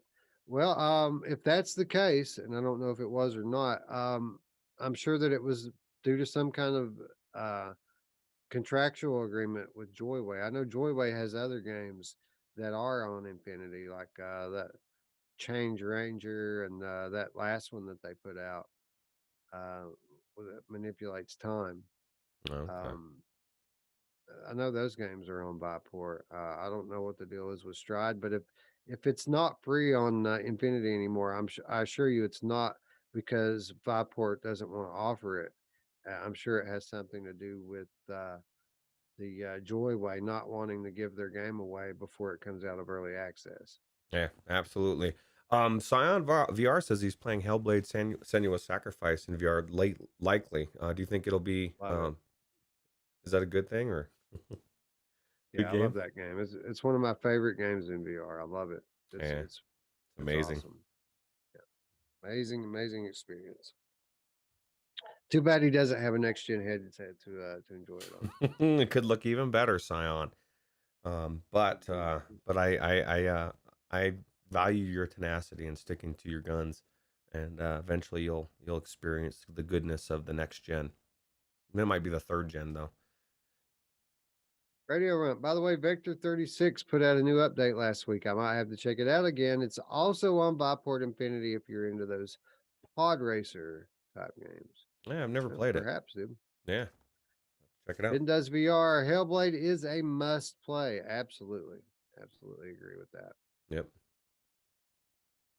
All right, Roots. One more game to talk about before we get into this week's reminders. And I thought since we were on the subject of rhythm games, I had one catch my eye, Roots. Now, normally when I see a rhythm game, which is almost every week I see a new rhythm game, I decide to not talk about it because the space is just so saturated and nobody cares, right? Nobody cares about these rhythm games. But every now and then you catch one that's a little different in a way that makes you want to give it a little bit of attention. And I feel like that is the case with regards to God of Riffs. One of Beat Saber's biggest issues is that the metal genre is not well represented in its game. The same could be said for most VR rhythm games, although Synth Riders does feature a few kick ass tracks. God of Riffs might be the remedy to the situation, though. This game, of course, is a Beat Saber clone for sure, but instead of two lightsaber knockoffs, God of Riffs has you holding two guitars by their necks and thracking skulls and skeleton warriors to the beat. The imagery in the game is exactly what you'd expect: Nordic landscapes and giant speakers booming away in the background. God of Riffs will hit early access on Steam VR July 27th. It launches with 4 tracks and 4 levels, each inspired by a classic metal album cover. Developer Boss Music Games plans to keep it in pre release for 2 or 3 months and add another 4 tracks and 2 more levels. Other game modes are also said to be in the works as well. So, Roots, we've seen these established rhythm games try to do their version of metal, and I always criticize it uh, because it's not real metal, right? You can tell that it's people who never listen to metal, who never like metal, trying to write something that sounds like what metal sounds to them, right? Obviously, if you're not a fan of the music isn't going to sound right to you, and your recreation of it is not going to sound right at all. So the one thing I can say for God of Riffs, while the music that I have heard sounds more like classic metal, like 80s metal, and it isn't my favorite type of metal, it does sound authentic. This sounds like real metal music, and the spirit of the game is uh, is commendable in my opinion. And the fact that they're basing their levels on classic album covers, I think that's awesome. And if nothing else, I want to check this game out for the novelty of it. Yeah, yeah, it definitely looks like it could be good. Now, the only thing that I guess I'm a little hesitant right off the bat is 4 tracks, and then they're gonna up it to 8, and I think 8 should be doubled to 16 at minimum. Like the tracks get old quick, It, right? it, it depends on it depends on how much it costs too, though. Well, and it could be cost, and then maybe if this was a Viveport Infinity game, I'd be like, man, this is amazing. Or if it's $10 or whatever. But my thing is this metal overall isn't my jam to begin with. Like as far as like the screechy people screaming and like the hardcore heavy metal, I don't like it. The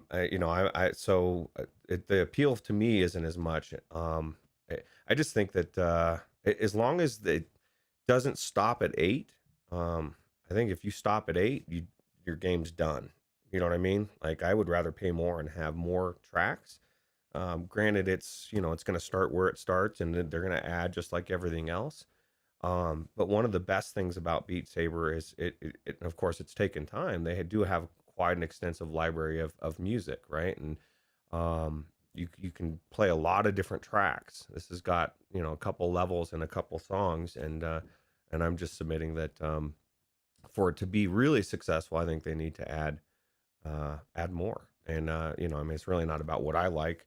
I think what you're saying is true. There is a lack of that type of music in rhythm games. Although somebody was saying Ragnarok has a good mix of pirate metal, um, mixed, whatever that means. So I don't So know. I think you're kind of beating around the bush here with the point, and you're right. So this type of music really isn't for Roots. I don't think that this game is for you, Roots. I don't think that they expect to be the next Beat Saber with this. I think that they know that they have a very specific audience for this thing, and there are certain people that are going to like this, and everyone else is probably going to hate it, right? And that's very much the case with you know metal music in general. It's kind of a certain group's thing, and everybody else thinks it sounds like madness. So yeah, I think it's going to depend on the price here with this one. I think if you want to talk about viability and value, um, you know, 8 to 10 songs as it comes out of early access. If it's $10 to $15, I think that some people are going to buy it. I think if you get it up 20 or more, that they might struggle to sell a little bit. So only time will tell. Plus, I mean, we've only seen about a smidgen of the gameplay and the music. So maybe it's just so good that it's worth $20. But right now, I would say that $10 to $15 is probably going to be the sweet spot for this one. Yeah, it's definitely unique as well. And like I said, there's not.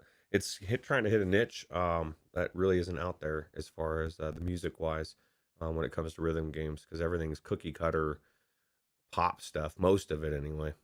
So Now I do have a bit of a wish list here though. If the developer does end up watching our episode and seeing this, from what I can tell, your game is on the right path, but you really have to capture that metal spirit here. And I feel like attacking these things isn't quite enough. I mean, if the music's really driving aggressive metal music, there needs to be some explosions when you're hitting these things. There needs to be some blood and gore when you're splitting these things domes in two. Make it nasty, man. Let the blood fly. Blood and fire. That's what we need in this game. Put some blood and fire in it, and it's going to be a much more well accepted game from the metal community. yeah, I agree. I mean, if you're targeting the metal community, then give them what metal people would want, right? They're not. They don't. Maybe not. Just blood would definitely be good. Having blood squirting everywhere or whatever. Um, Yeah, these demon skulls are just kind of floating off like softballs when you hit them. Split them in two, man, and have them either blow up or or fall to the ground and bleed out everywhere. Make it cool, man. If you want to make it, if you're trying to make a badass game, you can't half-ass. You can't half-ass badass, right? You got to go all the way with it. Right. Well, it's kind of like the same premise, although it's in a different way. That you've talked about these horror games like Rush of Blood and stuff. Like the reason why they were so successful is they went all in. So go in all in. If you're gonna make this for metal people, go all in and just like wow them. Be like, oh my god, this is crazy, dude. Like I'm having nightmares almost from the skulls splitting everywhere. Because right now it looks a little cartoony, and that could be a put off. Because right now that's I would think that they're leaning on the music, and the music is the most important thing in a rhythm game. But you want to have also some crazy visuals as well. Yeah, it looks like they turned Pixel Gear into a rhythm game, and I think you can do better. Yep, You've still got time. absolutely. Anyway, I think that's going to wrap up our news for this week. A great week of news, man, with all these mods and all this new stuff on PCVR and, you know, 2 cool rhythm games. I mean, it was a good week, and I had to cut probably 3 or 4 stories out that I wanted to talk about, because there was so much cool stuff. But at the end of the day, man, we gotta get to the reminders, and, we do have a couple of things out this week, but before we talk about what's out this week, I think we should, recognize what's not out this week, and that's The Walking Dead: Saints and Sinners Aftershocks. This, free 5+ hour, from what I'm hearing, epilogue story campaign, add-on, uh, did not come this week as expected. And Skydance Interactive did, release a statement on this, and I'd like to, share it with you all right now. It says, quote, "We've been spending a lot of time in the past weeks getting our game ready for the announced Aftershocks update. However, technical issues have arisen which we did not anticipate. Launching on multiple platforms and upgrading to a new engine version is tricky to say the least." And Roots, there's something in there that I didn't catch the first time I read this. They're upgrading to a new engine version as well. And that's something I feel like is kind of maybe something to be excited about. But beyond that, the bottom line is that we don't want to ship without knowing that you can access the Aftershocks update on whatever supported VR hardware you're using and have an experience up to our standards.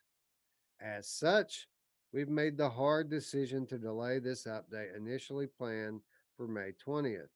This delay may push the launch by several weeks. We know having a definitive answer is important, so we'll reach back out on our social channels once we've hit a final date and we're confident we can hit it.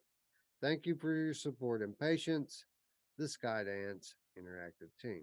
So, kudos, I say to these people. I say kudos to these people. One, because like we always say, we'd rather wait on a game than wait on a patch, right? You hate getting broken things delivered. But two, kudos for these guys for not making any excuses. You know, half the time when we've had these kind of things happen over the last year, we get a 10-minute lecture about how hard it is to work in the COVID era, and then and then some excuse making. Well, they have no excuses here. They're just saying, you know, we want to launch on all platforms simultaneously. We were implementing an upgrade to our game engine, and you know, the game is not up to par on all platforms right now. So we're just going to wait until it is. And I applaud them for their patience, and I applaud them for their honesty. And I look forward to checking this out whenever it may drop. Yeah. Well, I'll tell you what, it's a sign of a good developer, good company. You know, they're more concerned about the long term, putting out a quality product, and not tainting their already amazing reputation, right? Like sometimes the developers, they really shock me with the decisions they make, whether it be not testing on certain game controllers or whatever. And you think, okay, you know that there's all these platforms out there, do you not test everything? And clearly Skydance is testing everything, and they realized, ooh, we could probably put it out on everything except for X platform, whatever one you think it is, PlayStation, Quest, or whatever. And we're going to make sure that across the board, it's going to be the same quality game that we put out the first time, and it's free, dude. So we have no reason to complain anyway. I'm just so tired of developers.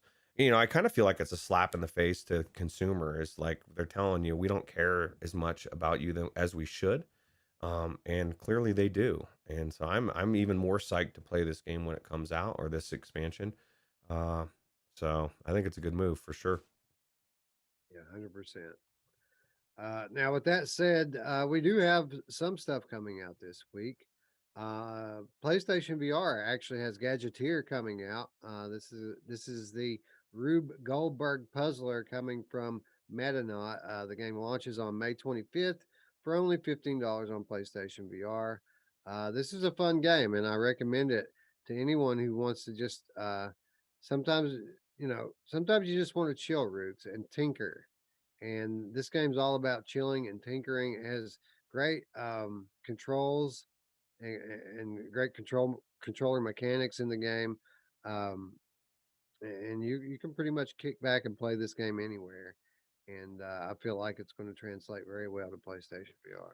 Absolutely. And what's the coolest thing about this is there are more advanced tracks where there's nothing there, bro. Like you get to decide. There's so many different ways you could approach it. It really is a very well thought out game, and use your imagination for how you do it. And it's cool, man. It reminds me of that old was that Mousetrap. You know what I mean? When you hit the thing and all the things go into order.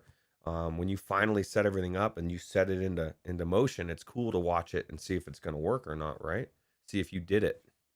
So Yeah, yeah. We often hail games like Saints and Sinners and Boneworks as being these next gen or next level experiences with regards to physics, but Gadgeteer is certainly one of those, and I feel like we often look over it because a game like this doesn't work if the physics aren't perfect, and they are. They're perfect.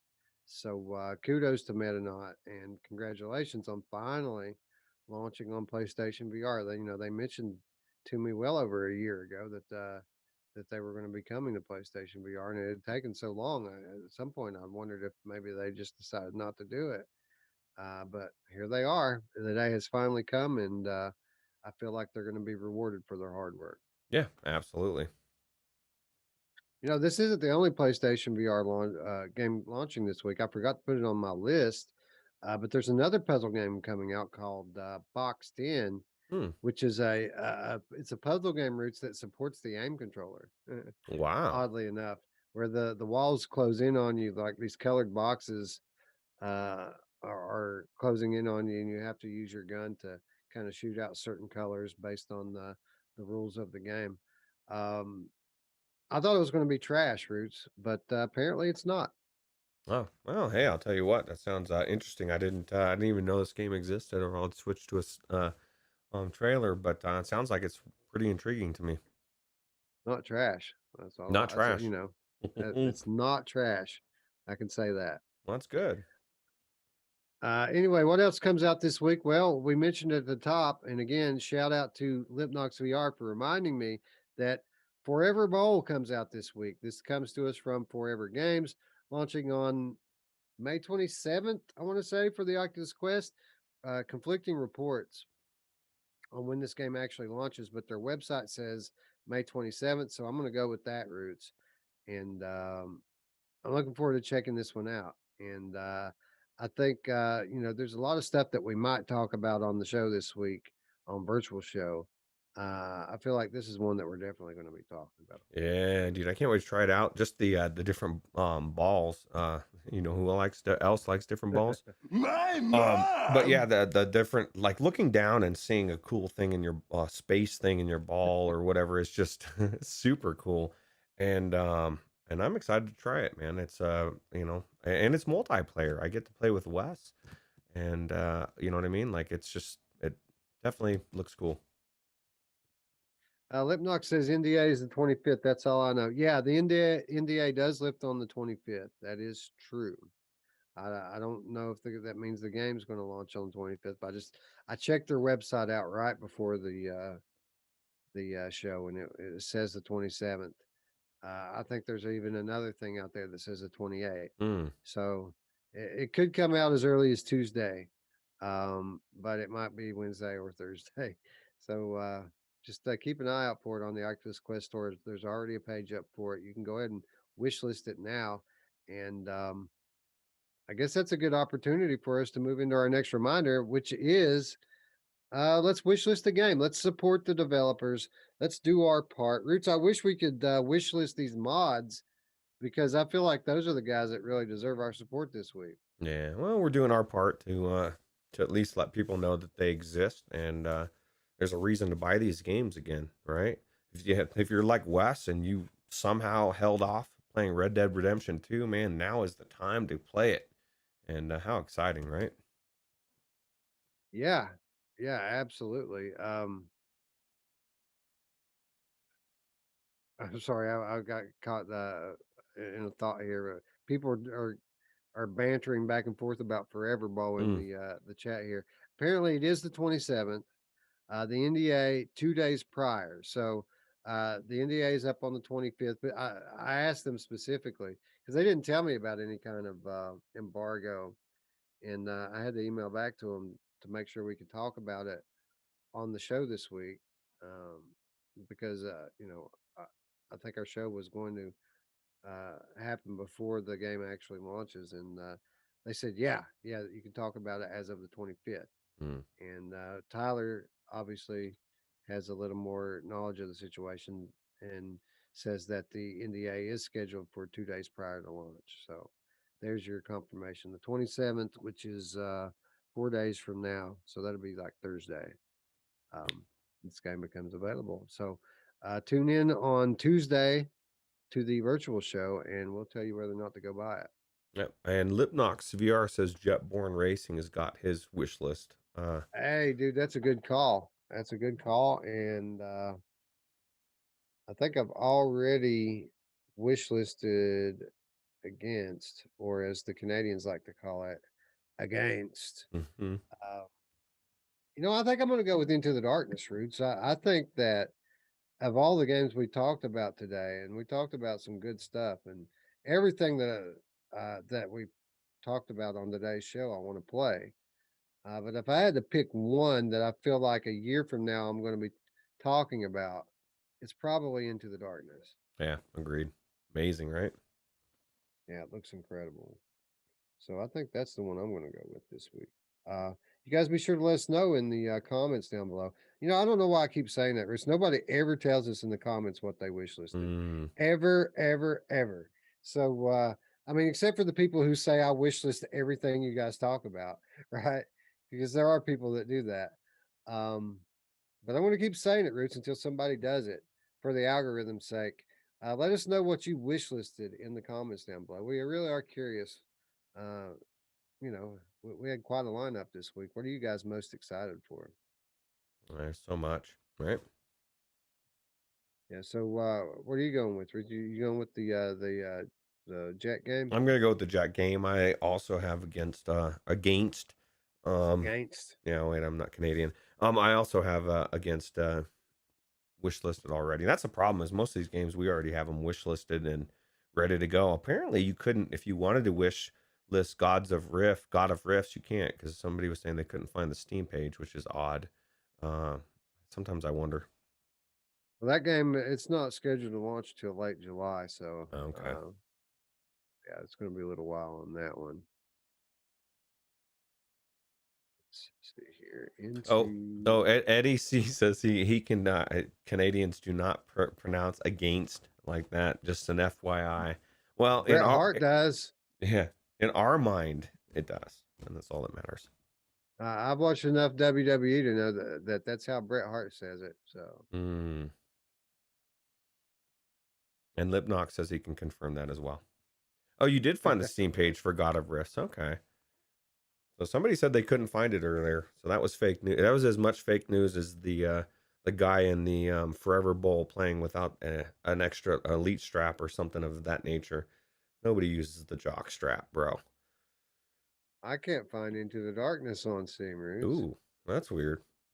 Actually, weird. I think you're right. I was trying to look it up earlier today. I could have sworn that I couldn't find it as well. There it is. Okay. It just won't pop up in the drop down. Like you have to click search and go to the search results page.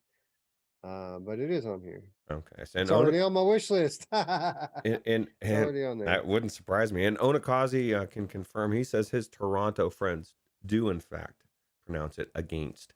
So I guess it's not all Canadians, but it's provincial. So where you're at. I guess Jetborne's going to have to be the one I go with here because of already having chosen the others. Yeah, that's my problem too, Mepper, is that my wish list is so huge. And you know what's bad about it is I don't ever take anything off. And so like I have games on there, it'll tell me games I already own on a different platform. Hey, this is available. And then I just kind of ignore it instead of taking it off my list. I don't know what's wrong with me. See, boom, there it is. There's a game I haven't wish listed yet, and now that is remedied.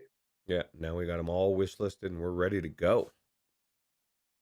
So All right, what killer deals we got going on this week, Wes? There's some good ones, right? dude. We do. We have some killer deals, and before we get into it, quick reminder that we're running a Jupitergrad giveaway this week, Roots, for copies of Jupitergrad on Oculus Quest, for copies of Jupitergrad on PlayStation VR. All you got to do is go back to our previous episode, the virtual show. It says Jupitergrad giveaway right in the title line. Go watch that video. Make sure you're subscribed. Leave a comment down below letting me know what platform that you would like to enter on, and you can enter both if you'd like. Um, and we're going to draw next week, probably. It'd probably be a week from today, or well, it may be even a week after. We were going to do it exactly 2 weeks from the episode, but newsflash for all involved. Um, Probably not going to be a virtual show next week. I'm going to be out of town. We're going to have content for you. Don't panic. We're going to have a video for you, something cool. But we probably won't be live. So I don't know what that means for our giveaway. Could be a Uh, premiere. we'll either do we'll either do it a few days early or a few days late. Um, but anyway, if you're interested in a free copy of one of 2020's best games, Jupitergrad, on Oculus Quest or PlayStation VR, again, make sure you're subscribed. Go to our previous video, leave a comment letting us know which platform you'd like to win the game on, and we're going to draw within a week or two a bunch of winners. Absolutely. Anyway, free stuff and killer deals. Let's start it off as we always do with your PlayStation Plus reminder for the month of May. Battlefield 4 and Stranded Deep are both available for PlayStation 4, and Wreckfest available for PlayStation 5. If you haven't claimed these games, be sure that you go ahead and do it. Still a little bit of time left in May to claim them. But this is awesome stuff. You don't want to miss out on it. And it's included with your subscription. So all you gotta do is click it, man. Just click it. It's free stuff. Yeah, you're running out of May. Yeah. May I suggest you go and claim your May games? Yeah, absolutely. With regards to the PlayStation Store, last week's awesome PSVR deals are still available this week. We do not repeat deals 2 weeks in a row, so I'm not going to go through it all again. You can go to the last video if you're interested in it. But the easiest thing to do is just go to the PlayStation Store and scroll through. Um, some great deals on there that if you have a PlayStation VR, you're not going to miss out. Masher, if you're watching this after the fact, bud, there's some good stuff on sale. Hit me up in the Discord if you want to know what to buy, and I'll tell you. One thing Absolutely. you can buy is Solaris, which is 50% off as a part of a 2 week launch campaign. You can have Solaris for $12.49 right now. Don't wait for this thing to be $25 to decide that you want to play it. It supports aim controller. People are playing it and keeping the lobbies full on PlayStation right now. And, uh, you know, I think that this is going to end up getting cross platform support as well. So, um, buy it now while it's cheap. Yeah. Yeah, think ahead and do it now, and people say it's amazing. So Now, let's move on to what I feel like is the story of free stuff and killer deals this week, and that is the Epic Games Store. We said it last week that a mystery game was on the way. These generally tend to be a pretty big deal, and certainly is the case as NBA 2K21 is free right now on the Epic Games Store. wow. If you're into these types of sports games, this is a big deal. Pick it up. It's free. It's a $50 game. It's free right now. Yeah, I need to check that out. I haven't played a basketball game for a long time on any platform. It might be the one to play. It's free. Helix Vision that stuff, man. Yeah, dude. Imagine if I want to play NBA 2022 with full motion controllers where I get to bounce the ball. I don't even know how that would work. That might actually be annoying. Sometimes not having to do things in VR would be fun. So Yeah, Luke Ross needs to get on that, bro. Yeah, dude, he's slacking, bro. Anyway, here a lot more to talk about with regards to the Epic Game Store. Epic Game Store is running what they're calling their mega sale right now. They say that it's the biggest sale of the year, which means tons and tons and tons of titles are on pretty substantial discounts. Now, on top of that, anybody who's used the Epic Game Store for any time knows that when they have these sales, they start handing out these $10 coupons. And basically, what they say is you spend $15 or more and you get $10 off. All you have to do is go and claim the coupon and you get it immediately. Or if you don't want to do that, just go claim your free copy of NBA 2K21 and they'll automatically load the coupon into your account. You won't even have to do anything. And then you'll have this gigantic sale to choose from. And anything that costs more than $15, you'll get 10 off of. So, a $15 game's 5, a $20 game's 10. And in the case of Red Dead 2, which is on sale for $40 on the Epic Game Store, you'll be able to, with your $10 coupon, to get it for $30. So there you have it, Lipnox. There's the answer to your question. Where's the cheapest place to get Red Dead 2 right now for PC? Epic Game Store with your $10 coupon, $30 flat. It's the best deal I could find on it. And believe me, I looked. And it's amazing, as amazing as it's gonna be down the road once he Luke Ross tweaks everything like he did GTA 5. Because if you played it in the beginning and you play it now, you can tell he's worked on it a lot. This game already is amazing as it is, and I can't wait to see what it's going to be like down the road, right?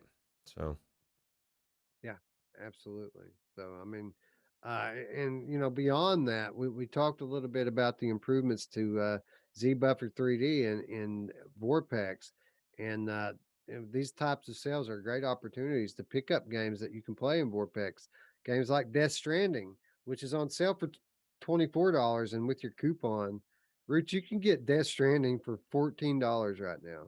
that's crazy, dude, because this is a game that I actually was really intrigued about even when it first dropped, right? I mean, I having Daryl as the narrator, you know what I mean? Like he's just got one of those voices that you like to hear, he was one of my favorite characters in the Walking Dead, and um I want to check this game out, and now I can check it out for $15, right? Yeah, this is a $60 blockbuster Hideo Kojima game, and it hasn't been out on PC all that long. Quite frankly, I'm surprised you can get it for this price so soon. And you can play it in vorpx. You can play it in vorpx. Yeah. Yeah, this is definitely amazing. How about Falcon Age for $10, Roots? Well, that's a good deal, right? Especially if you like that that game type of game. Yeah, yeah. This is a native VR game. This was a PlayStation VR exclusive, but now has expanded to PCVR and Quest even. $10, a pretty solid price for it though. And you can fist bump an owl and a falcon. Who doesn't want to? Or I guess it's not an owl, but you get a fist bump the falcon. Who doesn't want to fist bump a falcon, right? Yep, you can put little hats on it and befriend it. Little hats, man. That's my favorite part. I know you're not that big on the hats, but I think it's cool. Yeah, this one kind of went over my head a little bit, but that's all right. Not every game's for everybody. Yep. Not for lip Tetris knocks. Effect. Tetris Effect is certainly for me though. I love Tetris Effect, and I love when you can get Tetris Effect for $17, which is the case on the Epic Game Store right now. The best version of Tetris Effect on PCVR. Yeah, absolutely. And that was the one thing that people struggled with was the price point. So now it's not even a struggle anymore. This is an amazing game, and you can have it for $17, bro. Yeah, yeah, and people should buy it, and they should also stop being cowards and buy Trover Saves the Universe Roots. It's only $10 on the Epic Game Store after your coupon. Dude, if you don't own that game Oh, wait a now, minute. I think this might even be without the coupon. I think it might just be $10 on the Epic Game Store. that's crazy. So I guess you can't use the coupon to get it for free, right? Or can you? How's that work? No. The coupon works for $15 or more. Okay. Anything less than $15, you can't use it. Yeah, so $10 is a steal for this game, and it's definitely worth $10. It's worth the price of admission at $30. Yeah, absolutely. 100% concur with that. I think this is a must own, especially for people who have my sense of humor. You got to play this thing, man. It's hilarious. Yep. How about Cyberpunk 2077, Roots? Another big vorpx title. Just released. It's a $60 game. You rarely see it on much of a sale. It's on sale for $48, but after your $10 coupon, you can have it for $38, which is by far the least amount of money I've ever seen you be able to pay for this game. Yeah, absolutely. And if you believe Luke Ross, which I do, he's going to be working on it and bringing it into VR, full VR at some point. So definitely a good game to own for sure. Absolutely. That one really gave me pause. Like, I want to play that game. I want to play it in vorpx. How So about the next game giving you pause, bro? Like, because I couldn't believe how cheap this thing is. And it kind of shows me how close they are to the next version of it, that it's coming out this cheap because it's crazy. yeah, so those of you who want to check out an awesome Luke Ross mod, as you know, he's pretty well known for his Grand Theft Auto 5 mod. But you got to have a copy of the game to mod it. And it's on sale on Epic Game Store right now for I actually think I got this one wrong, Roots, in the notes. It's 16.50 on sale. After your $10 coupon, it would be 6.50, which is a crazy deal nonetheless. That's crazy, dude. This game is worth, in my opinion, it's almost worth what it cost when it first came out. As far as actual story and gameplay, $60 is a no brainer. But for 650, please, bro. Like if you don't own this game already, then I question why you didn't get it for free from Epic when they were giving it away. But now you can still redeem yourself and get it for 650. Yeah, I bought this game. I don't know. I think I paid 20 or $30 for it, and then like within 2 or 3 months, it was free on Epic. Oh So I wow. got it again. I got it on both. But um, yeah, so 650 if you want a epic open world VR game to play.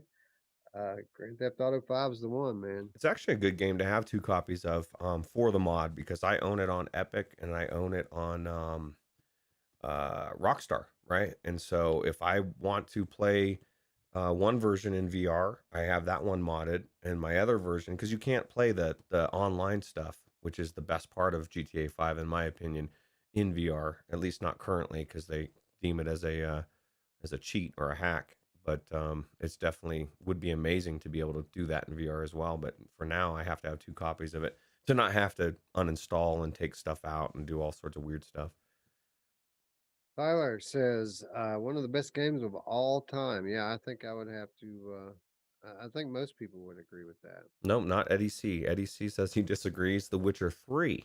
But it's definitely up there. You know what I mean? Like I would say either one. I was a little put off with The Witcher 3 just because I believe you're a witch in that game and I don't want to be a witch. I love Jesus, so but to each their own. Uh, Man, I'm gonna have to drink some Gatorade. I keep getting frogs in my throat. Um, all right, so that's gonna wrap up Epic Game Store and Roots. There's actually games on sale on the Oculus Link Store this week. There's actually stuff, legitimate games added to the Link Store sale page. They're all racing games. Project Cars, $5. Dirt Rally, $5. And Roots, significantly, Dirt Rally 2, $15. Now, you guys say Dirt Rally 2 is on sale all the time. Dirt Rally 2 is on sale all the time on Steam. The Oculus native version is always $60. It's significant now that it's 75% off. And I wonder what the occasion is with all these racing games going on sale. Kind of makes you wonder, right? Now, let me is that $15 after the coupon? Or $5 after the This coupon? is the Oculus. Oh, This this is is the Oculus. yeah. Never mind. They need to get on a coupon. Well, that was one of the things that you keep asking me. when I was gonna get Dirt Rally 2, when it was gonna be, because I kept said I wanted to get it, and I still don't even know if I'm gonna get it. My biggest problem with Dirt Rally 2 is, and it may be fixed, but there was really weirdness around the servers when it first came out, and people were saying that there was a lot of times you couldn't even get into the game because the servers were down. And I mean, I think it would be a no brainer. Um, I would love to throw the guy out of the car in this game as well, and it looks like it'd be an amazing game if you have a wheel. Yeah, yeah, it makes me want to get one, right? Yeah. I don't know. Diz wants to know if it's worth buying it on Oculus if you have it on Steam. I don't know the differences. I know there was different there was At weird. launch, at launch, there was weirdness playing the game on Steam with an Oculus headset at launch, Okay. and the uh, at the time, if you had an Oculus headset, you kind of needed to buy it on the Rift store, and that was why there was such a big deal made about how it never went on sale on the Rift store, but always went on sale on Steam. Um, I mean, we know at least for a small period of time, this game was developed as an Oculus exclusive. Hmm. Oculus paid to have the VR uh, added into this game, and then for whatever reason, it fell apart at the end, and the game ended up going to Steam. Um, but at one point, it was very preferable to have this on the Oculus store. I don't know if that's still the case all this time later. Okay. Well, Eddie says the Steam version has the Oculus SDK now, or it's the same thing. So whatever the issues were in the beginning, that wasn't the case in the beginning. There was weirdness around the using a Steam version with the Oculus headset, so they must have ironed that out.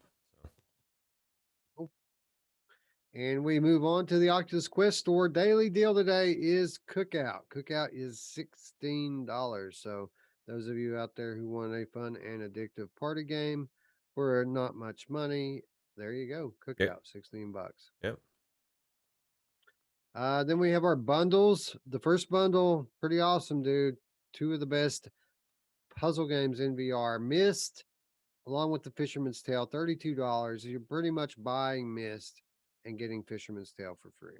yeah, which is an amazing concept to think about, because Mist is amazing. It's worth $30, and A Fisherman's Tale is amazing game in its own right, and for free. God, you need to play this, Wes.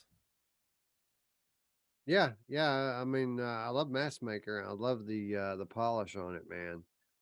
So I bet Fisherman's Tale would be right down my alley as well. Yeah, it's just so unique. I think I can play it on Infinity too. Is the cool thing about it. I can just go play it on Viveport. Yep, absolutely.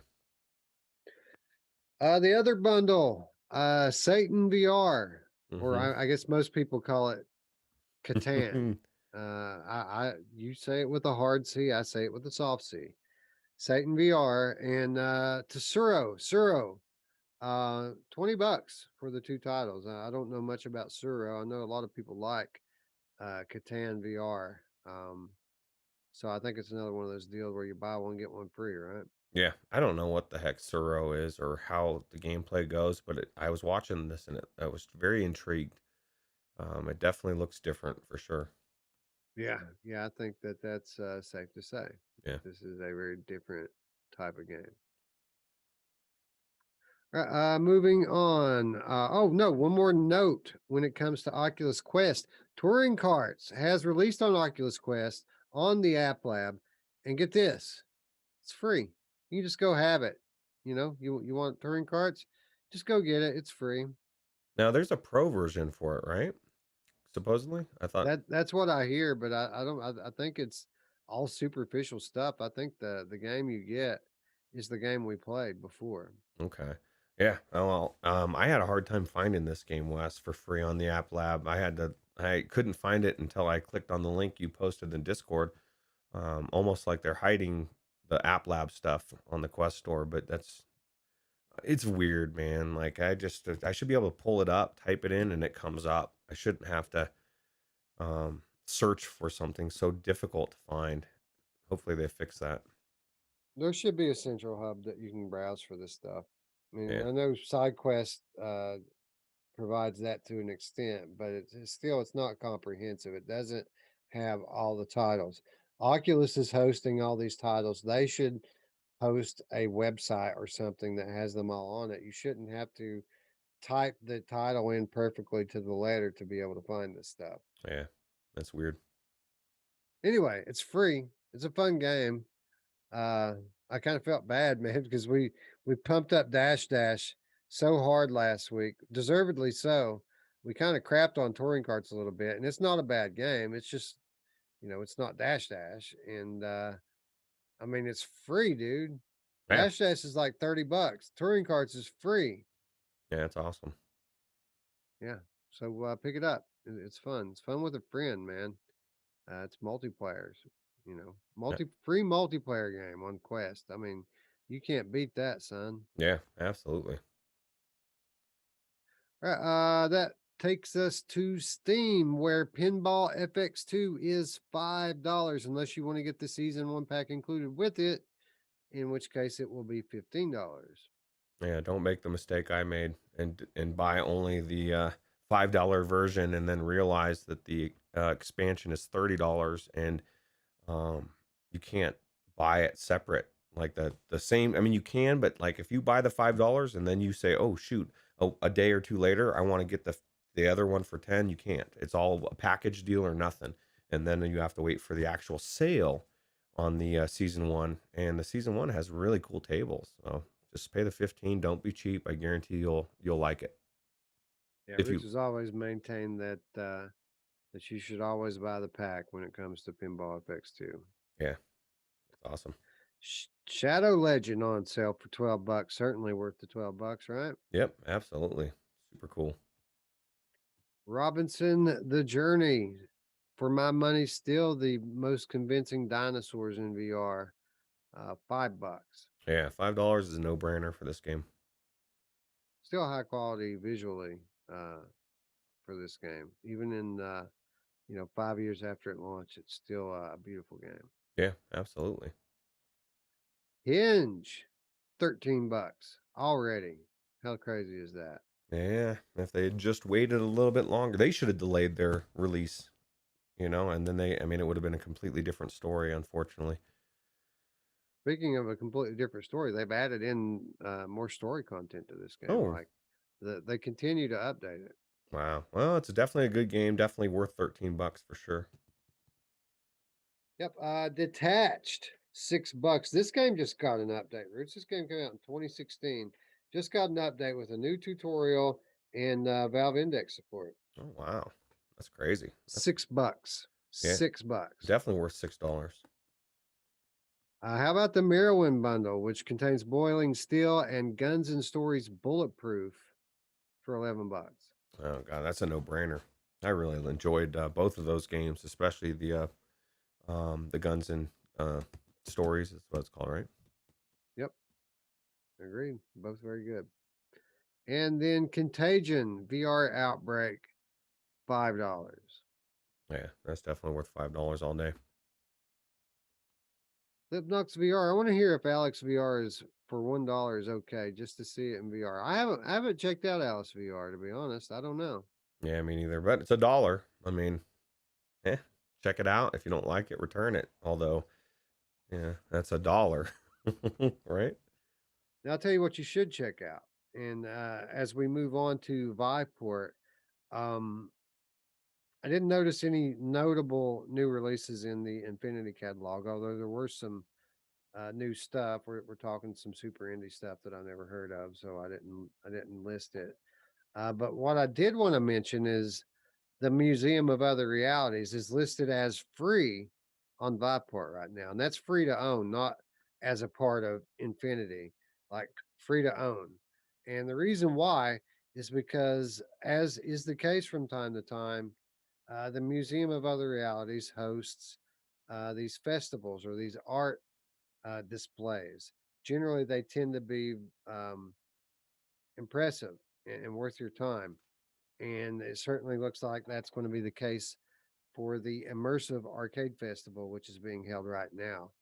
Um, I saw some promotional material for one of these exhibits that are on display in the Immersive Arcade, and it was breathtaking, Roots. Just like the promotional footage on the flat screen was amazing looking. I can only imagine what this thing actually looks like in the museum. Well, you have to also take into consideration that, like, say, the last year, this time when they were doing something similar to this, most of the developers were expecting to go to a physical thing, and then all of a sudden everything happened, and they had to kind of improvise and change everything. Right now, we've had a full year of knowing we ain't going anywhere, bro. And so I submit that the same people that would have gone thinking about going to a physical event now focused for the last year on going to this virtual event. And so it should be next level. It should be even better than last time because everybody knew that this was coming this time. And so they, they would have focused on it more from that aspect. And so I think it's going to be amazing. And why not get a free copy of this museum, right? Even before this, it's just amazing. Yeah, I went to this a couple months ago. Just a straight museum, no special events or anything. I took my wife. We went on a date to the moor, and she absolutely loved it to the point that um, the next day when I went to work, she grabbed my daughter and they went back together. And you know what, Roots? We spent hours in that together and didn't see everything that's in it. There's so much. This is such a big place and it has a very real sense of presence. Like when you're there, you feel like you're in a museum. When you talk to whoever's with you, I mean, you hear your voice echo through the hallway. It's so well done. And normally it's $20 and I recommend it for $20. But when it's free like it is right now, I think people should jump in and grab it Yeah, because it's amazing. absolutely. Lipnox says he's downloading it right now. Yeah, he says, "Is this the one that is sometimes paid?" Yeah, it's normally $20, dude, and it's worth $20. Yeah, It's really good. that's super cool. Anyway, that brings us to our final reminder this week and every week, and that is how you can support our channel. Of course, if you're new to the channel, the best thing you can do, the easiest way to support is by clicking the big red button, clicking the bell. That will allow you to stay up to date with all of our content going forward here on the Virtual Strangers channel. Of course, if you're already subscribed and you'd like to do a little something extra, you can by supporting us on Patreon, where for as little as $3 per month, you can gain access to our weekly show notes. You can gain access to periodic insider updates, and you can gain access to the always awesome Money Show, which is worth $3 per month by itself. So, big thank you to everyone who supports us on Patreon today, and a big thank you to those in the future who will be joining the ranks of our Patreon crew. Absolutely. All right, wait a minute. Corporate Zombie is joining the chat. He says, "Hi, y'all. I will be watching from the start in a minute." Well, We I hope. hope that works out for you because we had some technical difficulties earlier. And the last time we had this kind of technical difficulty, uh, YouTube wouldn't rewind all the way back to the beginning when the show first ended. It Mm, took to the next day before they restored the show in its entirety. So, if any of you go back and try to watch from the beginning and you notice that the episode's been set to private, you'll know why. It's because they're not showing the whole show. And if they're not going to show the whole show in its entirety, I'm just going to take it down until they will, and then I'll put it back up. yeah, Anyway, the Discord, of course. We want to welcome you into our home, friends, and where we live at, where we hang out together and talk about VR and talk about life is on our Discord server. There's an invite in the description below. We invite you to come and join us and become part of the family. yeah. We'll Come leave on the home. light on for you. Yeah, come home. Wes, let the light on for you, and that's not cheap, bro. So No, it's not, but I left it on anyway for you. yeah. Anyway, am I leaving anything out, Roots? I think that's it. I think that's everything, except for like you said earlier on the show that because Aylin Kara just said, see you Wednesday. It's not gonna be Wednesday, probably Tuesday this week. Wes will know by the end of his shift tonight. So Yeah. So keep an eye on the Discord. By this time tomorrow, I should have an update for you guys, letting you know exactly what day that the virtual show is going to be on. The only late night VR talk show, virtual show, um, probably going to be Tuesday, yeah, but I don't know. It might be on Wednesday. So I'll let you guys know for sure in a day's time. cool. Anyway, with that said, friends, we would like to thank you all once again for watching. For Roots, I'm Wes.